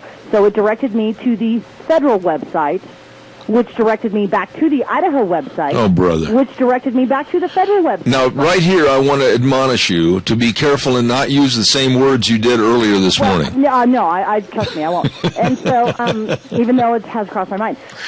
So I get onto the federal website. I'm like, okay, so this is apparently where I'm supposed to sign up at. So I sign up, I, do all of the, email and my name and blah, blah, blah, blah, blah. And then when I try to log in, it automatically kicks me out. So I try to log in again, and it kicks me out. So I'm like, okay, well, maybe it's clogged up. So I wait 20 minutes. I drink a cup of coffee. I'm doing some other things on the computer. And then I try and log in again. Oh, bingo, I can finally get in. And then so it asks me to verify all of my information. Uh-oh. I try and verify my information. It says, sorry, we cannot validate you. See, this is exactly what I was telling you earlier this morning. And there was a lady on television this morning at 4:30 that started to try to log into Obamacare, just the same as what you're talking about. And all of a sudden, after I think it was 2 hours of doing this live on the air, a red line came across the screen and said, try again later, try again later, try again later. It's the biggest debacle and the biggest mess I've ever seen in my life. They have had, so since this bill was passed, they've had 3.5 years to prepare for this. Now, I know quite a few website developers who could have created a much better state and federal website. I am so ashamed that my money is going towards this when I can't even log on. Well, I'll tell you who would have done a great job, and I'm going to plug him because he does all my web material, and that's John Ellis. Yeah. John is absolutely the smartest guy I know. And John, I know where you can make kazoodle billions of dollars. Call Obama today in the Oval Office and say, hey, Barack, baby, I can fix your problem. Here's my question, though. Real fast, I got to do a commercial. Well, it's rather a statement, something for you to ponder upon while we go into break. We're in a government shutdown, right? Yep. So how is this website running when all of the others are down? Oh, gosh, that's the taxpayers' money at great use. Yeah, NASA.gov is down. All of the other government websites are down. Why is this one up and running? It's the same thing I asked. It's a great question because it's the same principle that I asked about how come we're chasing illegals on the border when there was 35,000 to arrest in Washington. I know.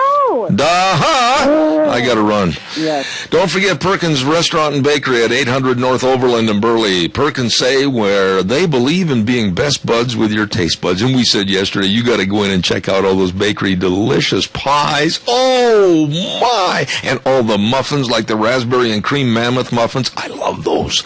And, you know, if you're having a school fundraiser, why don't you go get your pies and everything from Perkins and sell them, and you'll make gazillions of dollars. Everybody wants a pie from Perkins. Perkins Restaurant and Bakery, the home of Zeb's Lunch Bunch, and the next Lunch Bunch coming up on the 24th, 800 North Overland in Burley. Holy cow, I got to run. I'll be back in 6.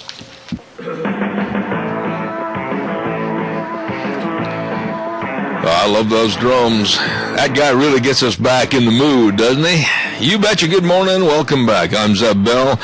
Zeb at the Ranch, and sponsored by our major sponsor, your Magic Valley Les Schwab Tire Centers, all 7 locations, along with some of our great advertisers, and they include Lee's Furniture, Floors, and More at 459 Overland in Burley, and our friends at Western Way Services, always at your disposal. Get on the route service today. Call 734-6969. Real quick, before we go to our guest, I want to remind you that Ramsey Heating and Electric can offer rebates, I love that word, on qualified Lennox comfort systems. Whether it's a gas furnace, air conditioner, or a heat pump, you and your family will enjoy the comfort. Don't forget, call Ramsey Heating and Electric at 678-0459. And at Ramsey's, they sell warm winters and cool summers.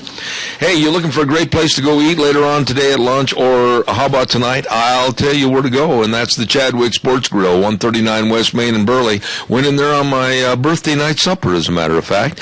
They've got delicious luncheon specials every Monday through Friday, $5.95. $5.95? Why, that's the best deal in town. And then also, don't forget, Monday through Thursday in the afternoon, 4 to 6, senior citizen dinner specials, just $5.95. What's cooking today? Let's take a look. Lasagna with garlic toast and super salad at the Chadwick Sports Grill in Burley. Ladies and gentlemen, I'm very honored to have this gentleman back on my program. He was here a couple of months ago, and he is a former United States congressman from Colorado, and also ran for the presidency in 2008, and he is running for the governorship of Colorado next year in 2014. The very nice gentleman, and very well informed as to what's happening in America today, Tom Tancredo. Good morning, sir. How are you? Good morning. I am well. It's a beautiful day here, and I am hoping it is there too. Oh, I'll tell you what, in Colorado, I've got a lot of friends over there. As a matter of fact, one that you know, Frosty Woldridge, as a matter of fact, is on my program every week. You bet. Tom, I want to ask you a couple of questions here. This morning, I'm outraged, and I'm sure with your background and your feelings on illegal immigration, you are also. But my question is this. Our veterans and others have been turned away from our national parks under the guise of the shutdown. But yesterday, something that I found to be just absolutely against all of my American graces and my Constitution, the illegal aliens, to the tune of about 35,000 illegal aliens, were allowed to go on the National Mall with the good graces from the Democrats and Obama. My question is, why were ICE and the Border Patrol not there arresting all of them, loading them up and shipping them out? If they're illegals, why are we wasting time on the border with the Border Patrol when we had a chance to get 35,000 of them in Washington? Yeah, well, that's a great question.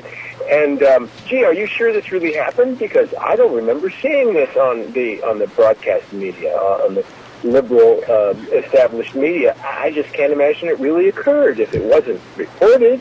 Yeah, I mean, another look at the hypocrisy of the left-wing media in this country.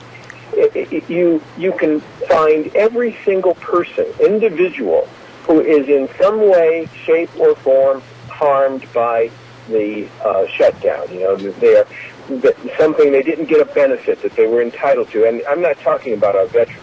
I'm talking about people who have some other form of government support, and yet they completely ignore the fact that this has occurred. That 35,000 people showed up on the mall, all illegal aliens, and they were allowed to use the mall. They were allowed to. Everything was picked up after them. All of the services that were available prior to the shutdown were there during and after this march. I mean, how hypocritical is not just the media, but of course this government.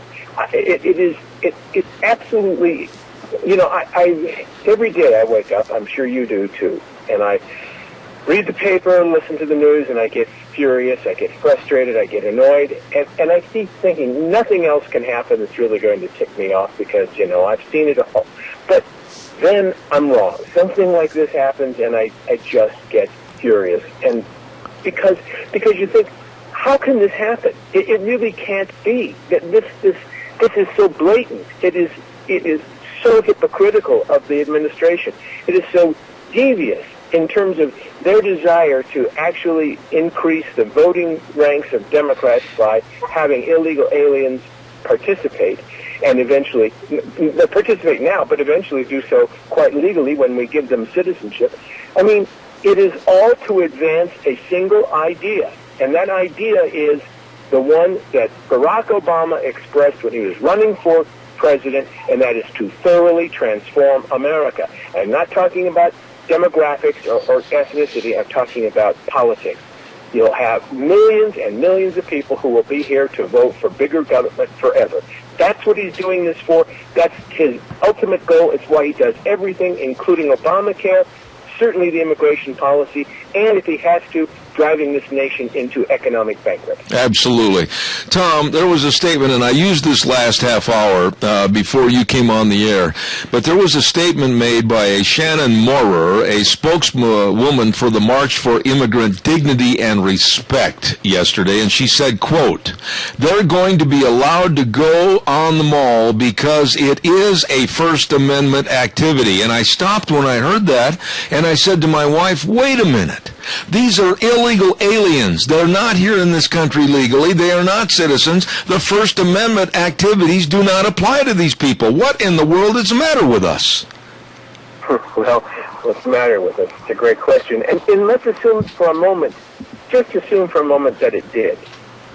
What you're saying there is that you will give First Amendment privileges to people who are here illegally, but you will not give them to the people who want to simply go into the World War II memorial and pay their respects. Is that not an expression of their feelings, their political feelings? Is that not an act under the First Amendment? They can't do it. Citizens of this country and veterans of this country can't go into the memorials or in the parks because of the shutdown. They will be arrested. They have police there to stop them. God bless Steve King from Iowa, Congressman Steve King, whom I keep saying, boy, I gave him the baton when I left the Congress because he has just been wonderful. And he goes every single day. He and I think Michelle Bachmann and a couple of other of his staff go and remove the barricades at the memorials, and then of course when they let all the people in who are standing in line, and then when the congressman leaves, why they come put the barriers back and throw everybody out. But I mean, who gets First Amendment rights in this country? Illegal aliens, not the citizen of this country. Yeah. Again, enough to blow your mind. Well, let me ask you this question, and I have so much respect for you and what you've tried to do over your illustrious career. But here we have a situation in California where it was brought to the forefront last week that the state of California, said they're going to defy the national law and they're going to legalize illegal immigrants that live in the state of California. They're going to go ahead and make them legal citizens. And at the same time, Eric Holder and the Department of Justice come out and say that they're going to sue the state of North Carolina for going ahead and demanding that people use IDs when they go to the polls. I mean, this is the dumbest thing I've ever heard in my life. Why isn't Eric Holder going after California for being illegal against the Constitution? Yeah, because I'll tell you why. Because it is Mr. Holder's job, along with everybody else who's an appointed figure in this administration, to advance the concept that I mentioned earlier. It is to thoroughly transform America. People have to understand it in that context, or really and truly, you can't get your mind around it. It makes no sense whatsoever.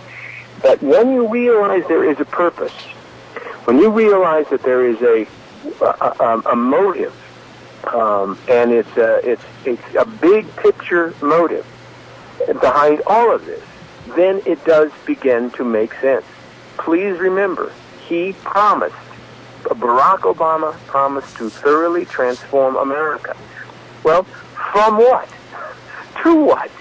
I mean, it's clear that he wants to transform it into at minimum, a European-style socialist system. Who knows what's the ultimate, but certainly that's the minimum. Well, how do you do that? You do that by importing millions and millions of people who are going to vote for big government. You do it by putting millions and millions and millions of people on the dole, advertising for food stamps and SSI benefits, and trying to get as many people in this country as you can dependent upon the government, because then they will do what? They will vote for bigger government. This is really and truly, it is the way I see how this unfolding and why they are doing what they're doing. So it is the answer to your question. Each one of the questions you've asked me, how can this happen? I will tell you how. It is because there is an ultimate goal. We have to remember it.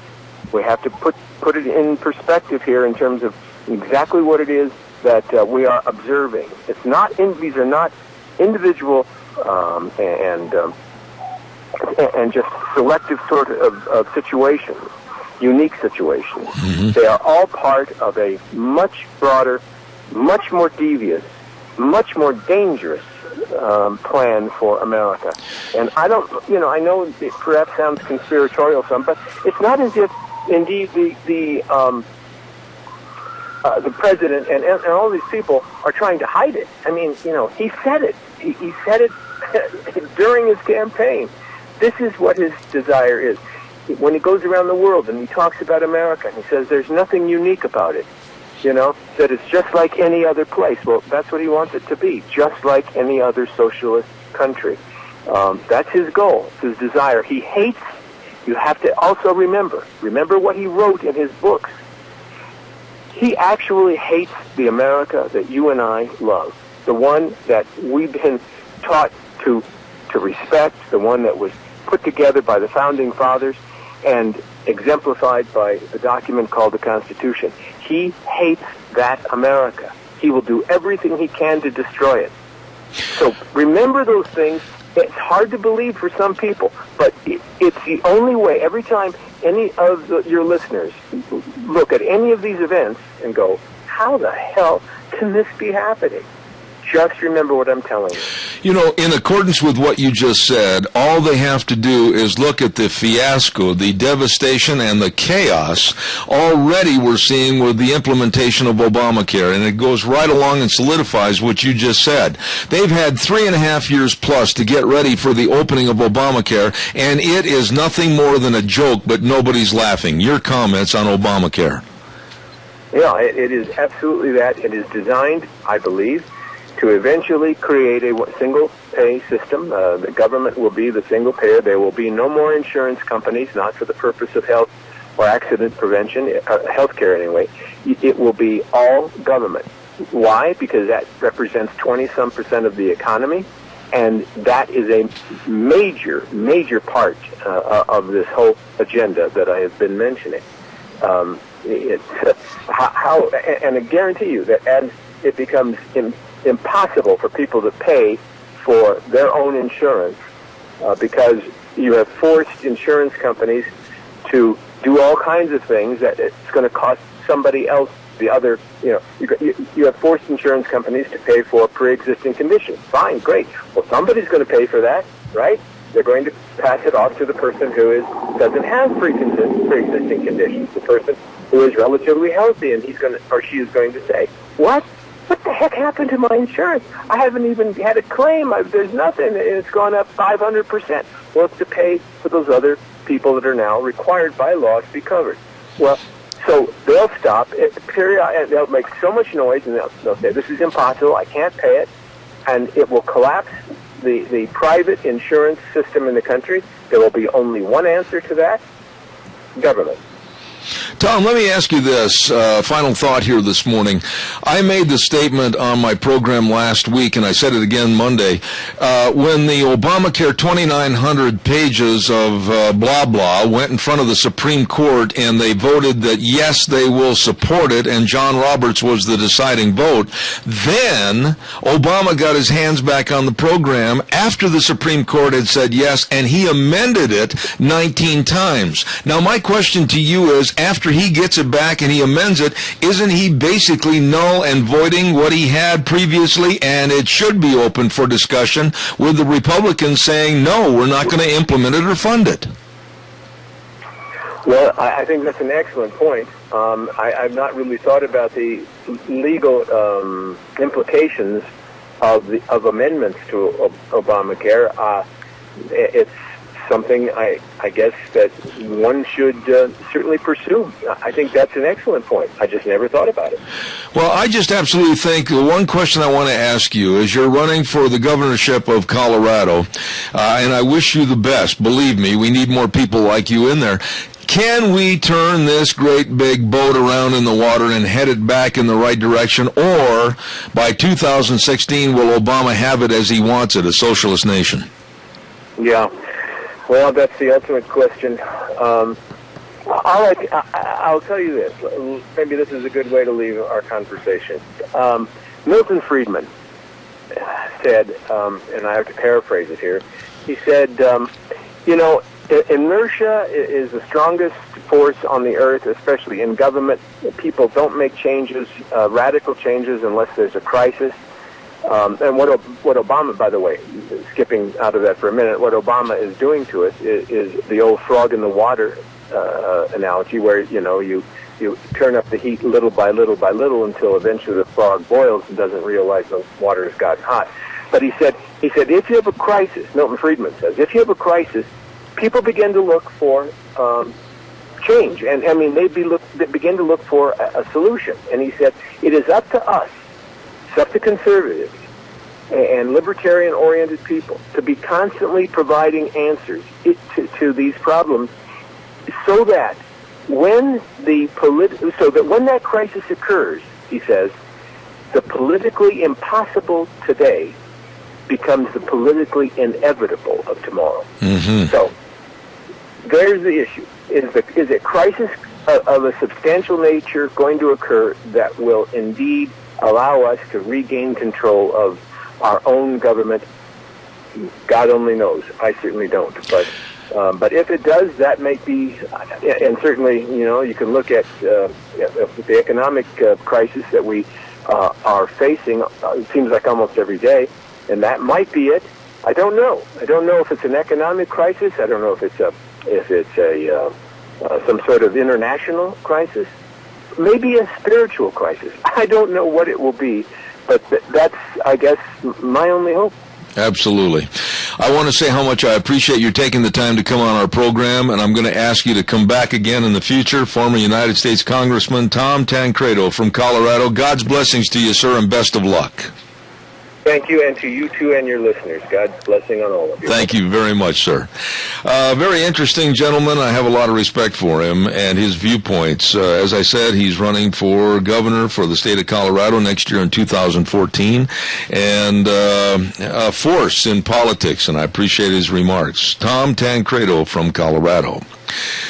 Wow, calls are welcome and appreciated. 436-2244, 1-866-927-4587. Give me a call. While I'm waiting for your call, I'll tell you, too, that Sportsman's Warehouse, 1940 Bridgeview Boulevard in Twin Falls, they've got all the quality products for the serious outdoor enthusiast. Need a new knife? Need a new gun? Need a whatever? I mean, they've got it all for you. They're all the hunting, fishing, archery, camping, boating, ATV, optics, electronics, everything.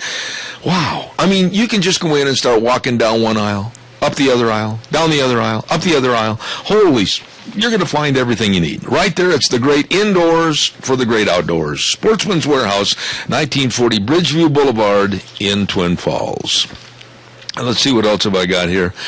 I talked to you about that school in Las Vegas. We talked to you about, Kentucky, where they don't want you shaking hands after a game anymore because they're afraid you might get in a fist fight. That just really infuriates me. To me, that cheapens up sportsmanship. You can set up rules and standards, and you're always going to have maybe some minor altercations, but to say that you're going to ruin sportsmanship, and Kentucky's athletic sanctioning body has ordered high schools not to conduct post-game handshakes. Why? You can be bitter rivals on the field or on the court. But when that game ends, I hate to see this because I really enjoy, like at the NCAA tournaments, basketball tournaments, whether it's Michigan against whomever, Kentucky against whomever, or whatever the team, after it's all over and the dust is settled, shake hands and go off the court. But now they're diminishing this. They're diminishing the value of good sportsmanship because they are afraid there might be a confrontation. Well, life is a confrontation, you loonies. Life daily is a confrontation. You don't know if you're going to go to work and get in a fight with your coworker. You don't know if you're going to go to work and the guy behind you is going to get out of the car after he bumps into you and he's going to punch you in the nose. Life is a confrontation. But why disengage sportsmanship and say, now wait a minute, no more handshaking. You just go to your locker rooms. Run away. Run off the court. I don't like that. What are your thoughts? Give me a call, 436-2244, 1-866-927-4587. Want to remind you, too, that tomorrow we're going to have our second drawing for the Cow Pies and Coffee Cups, my weekly newsletter, my weekly blog. And tomorrow we're going to be giving away a great big light package from Ramsey Heating and Electric, along with custom-made pens. And what else have we got? The Zeb at the Ranch steak knives. All of this in a package tomorrow. And we want to thank our friends at Ramsey Heating and Electric. Keith, thank you very much. And we'll have another drawing next week. And then the following week, the grand prize drawing. So if you haven't signed up yet for Cow Pies and Coffee Cups, be sure and do so. Go to my web, zebbell.com. You can put your name there. Or you can just email me your address. I'll take care of it for you at zebbattheranch@hotmail.com. Okay? Be sure and get registered. Still plenty of time. We got a lot of neat prizes all the way through the month of October, so we'll keep you posted on that. But be sure and register for Cow Pies and Coffee Cups. By the way, another real quick deal. They're making a lot of pressure on Daniel Snyder and the Washington Redskins football team to change their name. You know me. I'm kind of an old redneck when it comes to this, and I'm not going to have somebody kowtow to political correctness. I'm going to go buy this weekend a Washington Redskin jersey, even though they're not one of my favorite teams, and I'm going to show my support for their name and their organization and not be kowtowed by minority numbers that, we're offended by that. What are you going to do? You're going to go in and change the name of every team that you're offended with? Are you going to go change the name of everything or try to change everything that might offend somebody? You got to put your foot down and say, enough is enough. You're always going to run into one individual. You're always going to run into small groups that want to make a big to-do over nothing, just to get their name out in the public or the press or the news media. Myself, I'm not going to abide by it. I support the Washington Redskins. I'll be back in a couple of minutes. Don't go away. And now back to Zeb at the Ranch on AM 1230 KBAR. To reach Zeb, call 436-2244 or toll free 1-866-927-4587. And now, here is Zeb Bell. Oh, thank you, sir. We appreciate that. And I've had so many wonderful people on this program of all walks of life and all different attitudes about various things. This next gentleman was up here not too many months ago, and he was in my studio, and we really hit it off. He is a very knowledgeable person about what's going on in gun control issues with our government, also with the United Nations, and the combination of both. And I say good morning to Joe Wolverton. Good morning, Joe.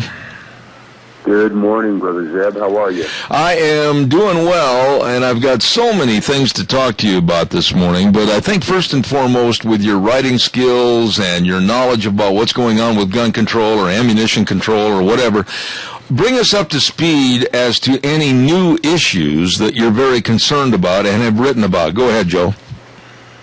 Well, I mean, we have, since I've talked to you last, we have the development that Secretary Kerry, under orders from President Obama, went ahead and signed the United Nations Arms Trade Treaty. So that is, civilian disarmament is on track and moving forward. We have, of course, the Senate has to ratify any treaty, and that takes 3/4 of the Senate, and they don't have the votes. The problem is that President Barack Hussein Obama has demonstrated that he will not be bound by restrictions on power in the Constitution. So he is committed to use executive orders to implement piecemeal this United Nations Arms Trade Treaty, which will include provisions requiring establishing a control list of gun owners, of setting ceilings on the amount of ammunition someone can own, of making it illegal to buy, sell, trade, or transfer small arms or component parts or ammunition, and it will also require that the United Nations be apprised of any difficulties under Article 16 of the treaty, any difficulties that President Obama has in disarming the civilian populace will need to be reported to the UN in case they need to send in extra help to cooperate, encourage us to cooperate with disarmament. So it's called stockpile and disarmament management under Article 16. Mm-hmm. So that's happened, and that's very scary. And of course, Obamacare is now being enforced illegally, of course, unconstitutionally, but being enforced on the people by King Obama. And of course, there's a provision in Obamacare that requires requires Health and Human Services must now require doctors to inquire as to the level of safety in the home. Joe, let me interrupt you right there. Whether or not the person owns weapons. Let me ask you a question right there, Joe. Pardon my interrupting attitude. I don't mean to be rude to you at all. But you made a statement that I want to follow up on right there. What happens, quote unquote, if I decide when they ask me that question about if there's any weapons in the home or anything else, I just say it's none of your damn business? What happens then? Well, if you say it's none of your business, of course, that will be put in your file, which is uploaded to the nationally accessible database. And, the department of the government required for monitoring that database is the Internal Revenue Service. Because, of course, if you do not conform to the dictates of Obamacare, you receive tax penalties, right? So the IRS is required to monitor the health database. And we know from experience that the IRS will persecute those who do not conform to their idea of politics, which we know from, of course, the Christine O'Donnell affair, where they accessed her tax records to persecute her. We know from the fact that they deny tax-exempt status to Tea Party groups because of that. And so when you've got an organization like the Internal Revenue Service scanning health documents to make sure you're being perfectly obedient to Obamacare, that's setting up a frightening situation, because the IRS, of course, has the power to garnish your wages, to freeze your bank account, to put a lien on your property. All of this tied in to this Obamacare behemoth. Mm-hmm. So if you go ahead and say it's none of your damn business, I'm afraid that you might find yourself with a lien on your house eventually for some arcane, for failure to comply with some arcane provision of Obamacare. And that's just the world we live in today, Zeb. That's the world that we live in. So I would be almost better off if I'm sitting there and they've got the blood pressure deal on my arm and they're taking my pulse and they say, by the way, how many weapons do you have? I'd be probably further ahead to say I own 17 Sherman tanks and a howitzer. Which, knowing you, isn't far from the truth.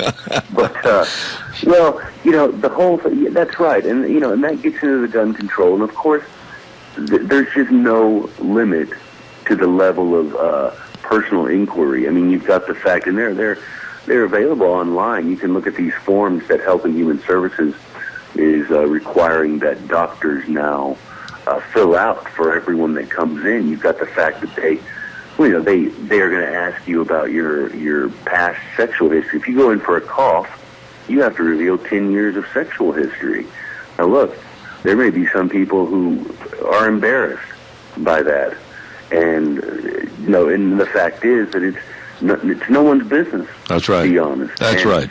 You've got the fact that if you've got a teenager who goes in for a cough, and, they're sitting there in the doctor's office without mom and dad in there, maybe a 15, 16-year-old kid.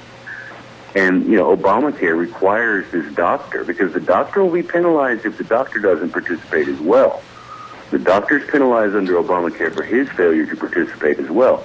So you've got the doctor who's got a 15-year-old who's sitting there with a cough, and he's required to ask him if he's ever had feelings of latent homosexuality. Oh, my goodness sakes.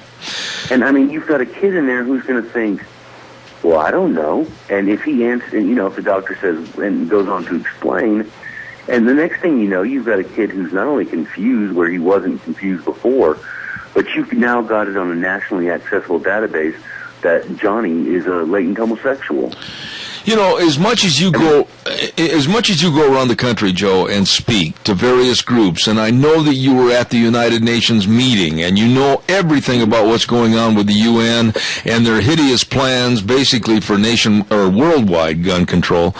There are those that, after you've been on the program a couple of times and you were here in my studio, there are those people in the audience that say, "Oh, you two right-wingers! Why, you're just dreaming up a Chicken Little scheme, and it's not as bad as it seems." What do you say to these people that are so naive as to really what's happening? Well, I would just say to them, if you're content, if you really, this is what I said, I was speaking on this the other night. I said, if you really believe that nothing is happening, then just sit there and wait, because it's going to happen. And then I don't want to hear from you that I wish I'd listened to you, and I wish I'd done this, and I wish I'd done that. Because if you really think it's just some kind of kooky conspiracy, right-wing, nut job fantasy, then you just sit there and do nothing and wait. But if you think there's the slightest chance that what I'm saying is going to come to pass, then I suggest you get busy right now preventing it. Because there was a day when people said there will never be gay marriage in this country. There was a day when people said there will never be a central bank in this country. There was a day when people said there will never be gun control in this country. Now, all those things have come to pass. I mean, look, you've got severe restrictions on already your ability to go out and purchase a gun. And people say, well, I was on the radio with a guy in Tucson a couple of weeks ago, and he said, well, you're acting like you don't think there should be any reasonable restrictions on gun control, on gun ownership. And I said, it doesn't matter what I think, sir. It's what the Constitution says. And the Constitution says, shall not infringe. It does not say shall not unreasonably infringe. It says the right to keep and bear arms shall not be infringed, period. There's no element of reasonableness in that. The element of reasonableness is the fact that we've got laws in the books. If you break a law, you get charged with that crime. But it is no crime to purchase a weapon as of yet. But I'll tell you, Zeb, I told you when I was there, did I not? I put on my Karnak the Magnificent turban, and I predicted that within a couple of months, President Obama would sign that arms trade treaty. He has now signed it, and it will become the law. He will enforce it by hook or by crook. He doesn't have the votes in the Senate, but it does not matter.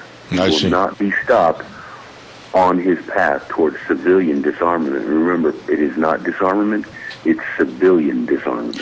Joe, since we visited the last time, and I've done a little research on this, and I've contacted some of my friends that work for Newsmax magazine and some other sources, and we should be very aware of what TSA is doing through Homeland Security, especially through a division called their Viper Squads.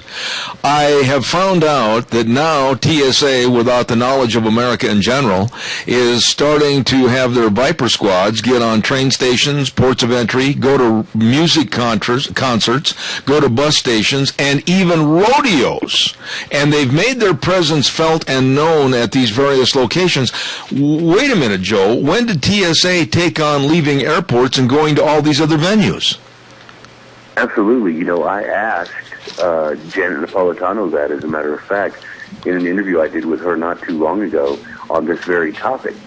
And she claimed, of course, her feint was that, well, in the original legislation authorizing the TSA, it includes all modes of transportation, which it most certainly does not.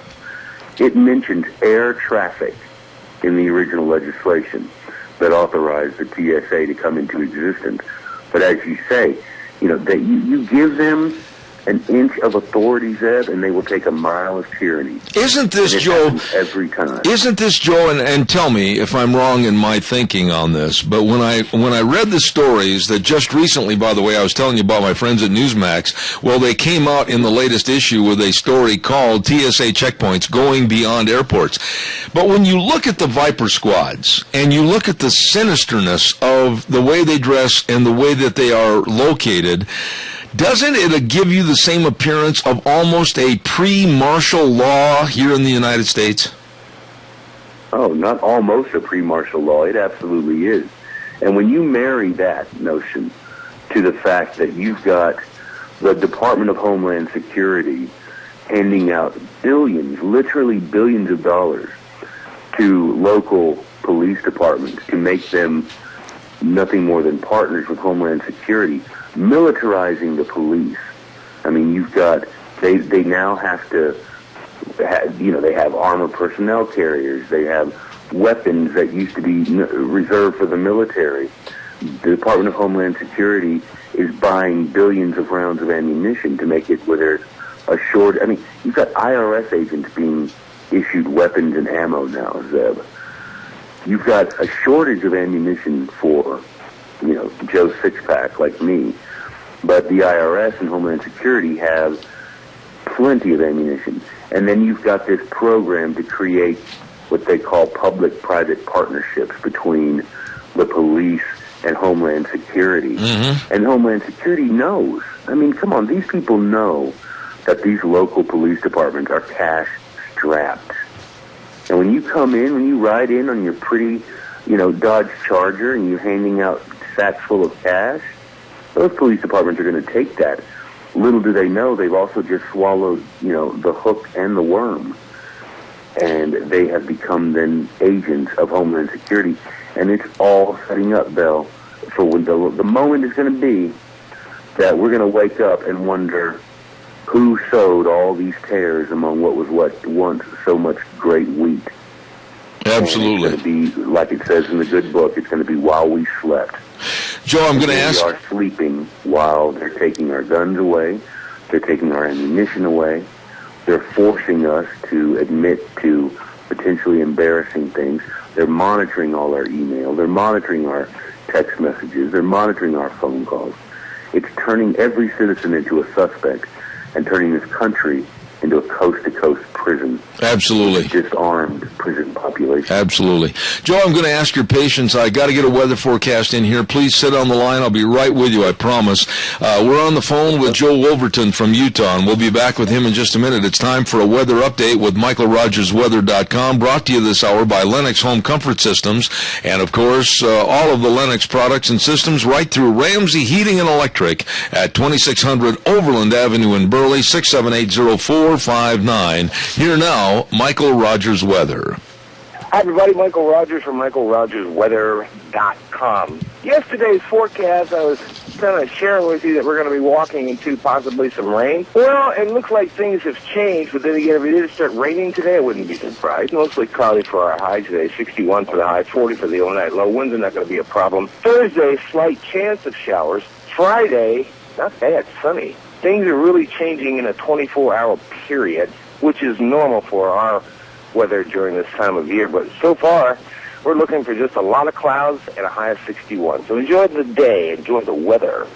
It's the only weather you got. Thank you, Michael. Brought to you this hour by Lennox Home Comfort Systems. Gas furnaces, air conditioners, and heat pumps through our friends at Ramsey Heating and Electric. 2600 Overland Avenue in Burley, 678-0459. Real fast, before I get back to Joe Wolverton, I want to remind everybody about the Drift Inn, 545 F Street in Rupert. Oh, what a great place to go eat. And tomorrow night, Thursday night, Chef Dave Haley is going to be cooking over there, a home-cooked meal at 5 to closing. Absolutely just like Mom used to make. And they've got live music on Thursday evenings, too. Right there at the Drift Inn, 545 F Street in Rupert. Don't forget their dinners, their lunches, banquet facilities, everything for your enjoyment at the Drift Inn in Rupert. We're on the phone right now with a gentleman that I really respect and admire, his great writing skills and his ability to really understand what's going on in this government with our different policies and treaties that are being signed to limit the freedoms of our Constitution. Joe Wolverton. Joe, when you go to groups around the country and you're visiting with people, and do a lot of people come into the room to listen to you with kind of I want to listen to this crackpot, I want to listen to what this guy's got to say, and then when it's all over, are they becoming aware of maybe, just maybe, they're way behind the 8 ball and things are worse than what they thought they were? Well, I can respond humbly that, yes, that does happen. I mean, I was up speaking to a group just last week, and that very thing happened. You had a guy standing, he was literally standing at the back of the room, ready to pounce on whatever I said that just went so far off the rails. And, at the end of the night, he came up to me and he said, everything you say is backed up with, because I show the presentation there, the PowerPoint, and point to specific provisions of the treaty or of Obamacare that's causing these problems. And this guy was well aware at the end, and he said, what books can I buy to get myself up to speed so I'll be a good citizen, so I can be someone who can stand up for my rights? What can I read? What can I do? Who can I talk to? And I love when that happens, because the point of it is, it's not to preach to the choir. The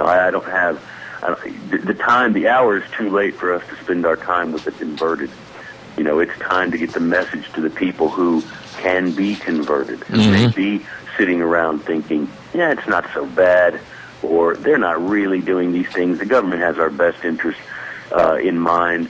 And if we can get those people who are convertible, who may be convinced of just how awful our present situation is, then I think those are the people that I devote my time to, and I know you do as well. You got that blowtorch there from Murtaugh that you're preaching the good word of freedom and liberty, and I think that's what we need to do, and that's the whole point. Yeah. Because, like I say, the hour is too late to be spending our time with the converted. When you look at the situation, I've only got a couple of minutes left here, Joe, but when you look at the situation with guns, ammo, and sportsmen, and people that want to have home protection, people knowing in the rural areas that the police, the sheriff's deputies can't be there at the drop of a hat, and you look at concealed weapons permits, how much of what I've just mentioned is possibly going to go by the wayside in the not-too-distant future, still within the Obama administration's reign until 2016?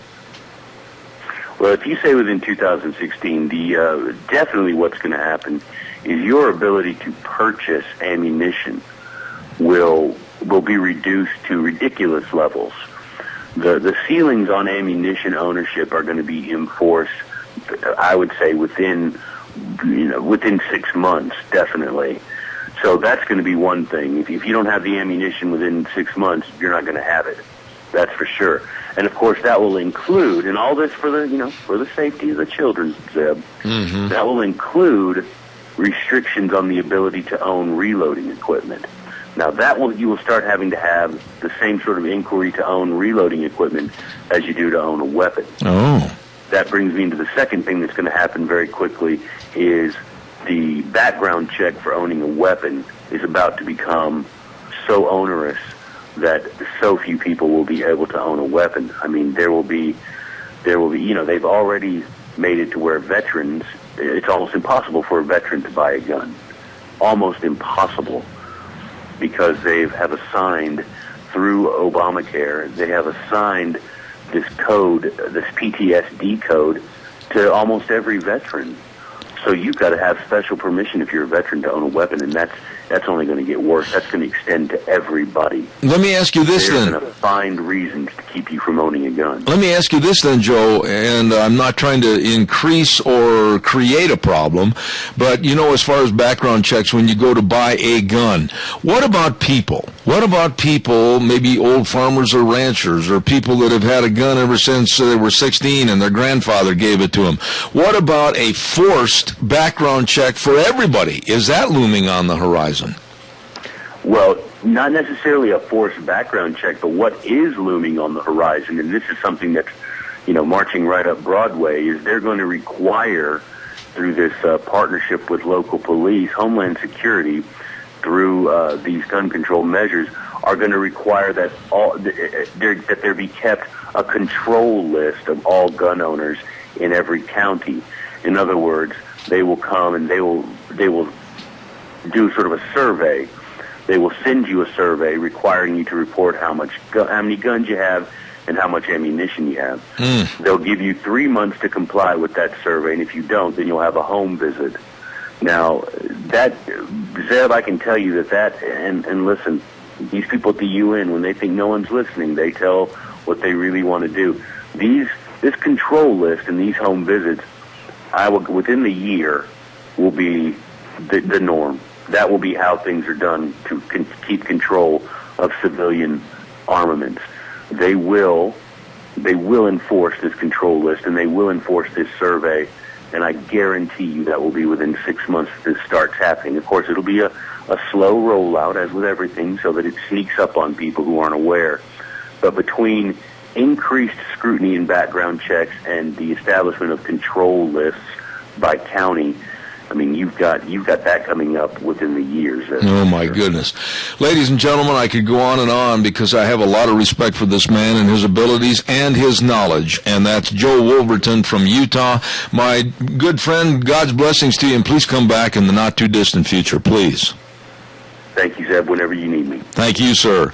Joe Wolverton, and we've got a lot of things to think about. We've got a lot of things to be concerned about for this Obama administration, now tied in with gun control and the United Nations. Don't forget the great big tire sale going on at your Magic Valley Les Schwab Tire Centers. Oh, my, have they got tires. All the different tread designs, all the different tires for your light trucks, SUVs, cars. Let's talk about the light truck SUV tire called the Wildcat AT2. Woo! Smooth, quiet riding, on sale. And the passenger car tires like the Ultra Z900 on sale. And you also get a 30-day ride guarantee. All the tires.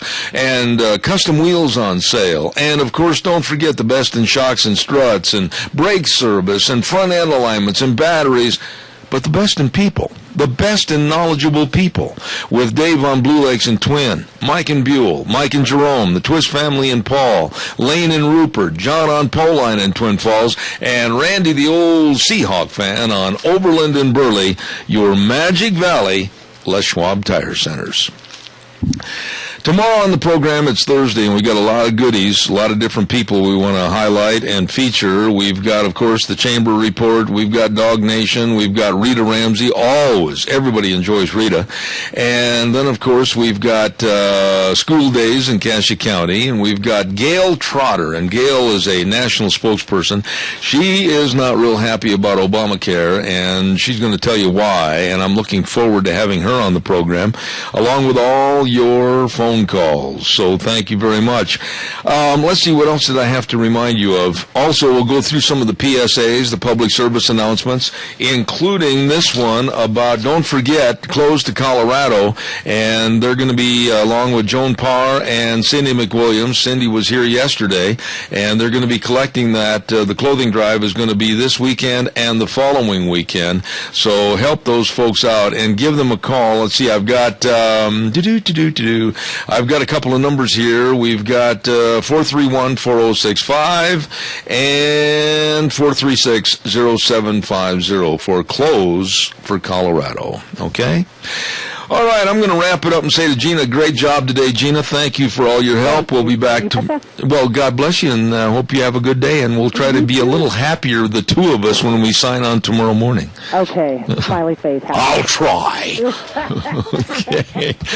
The way things were, the way things ought to be. God bless you, Zeb at the Ranch. We'll see you tomorrow morning at 8:06.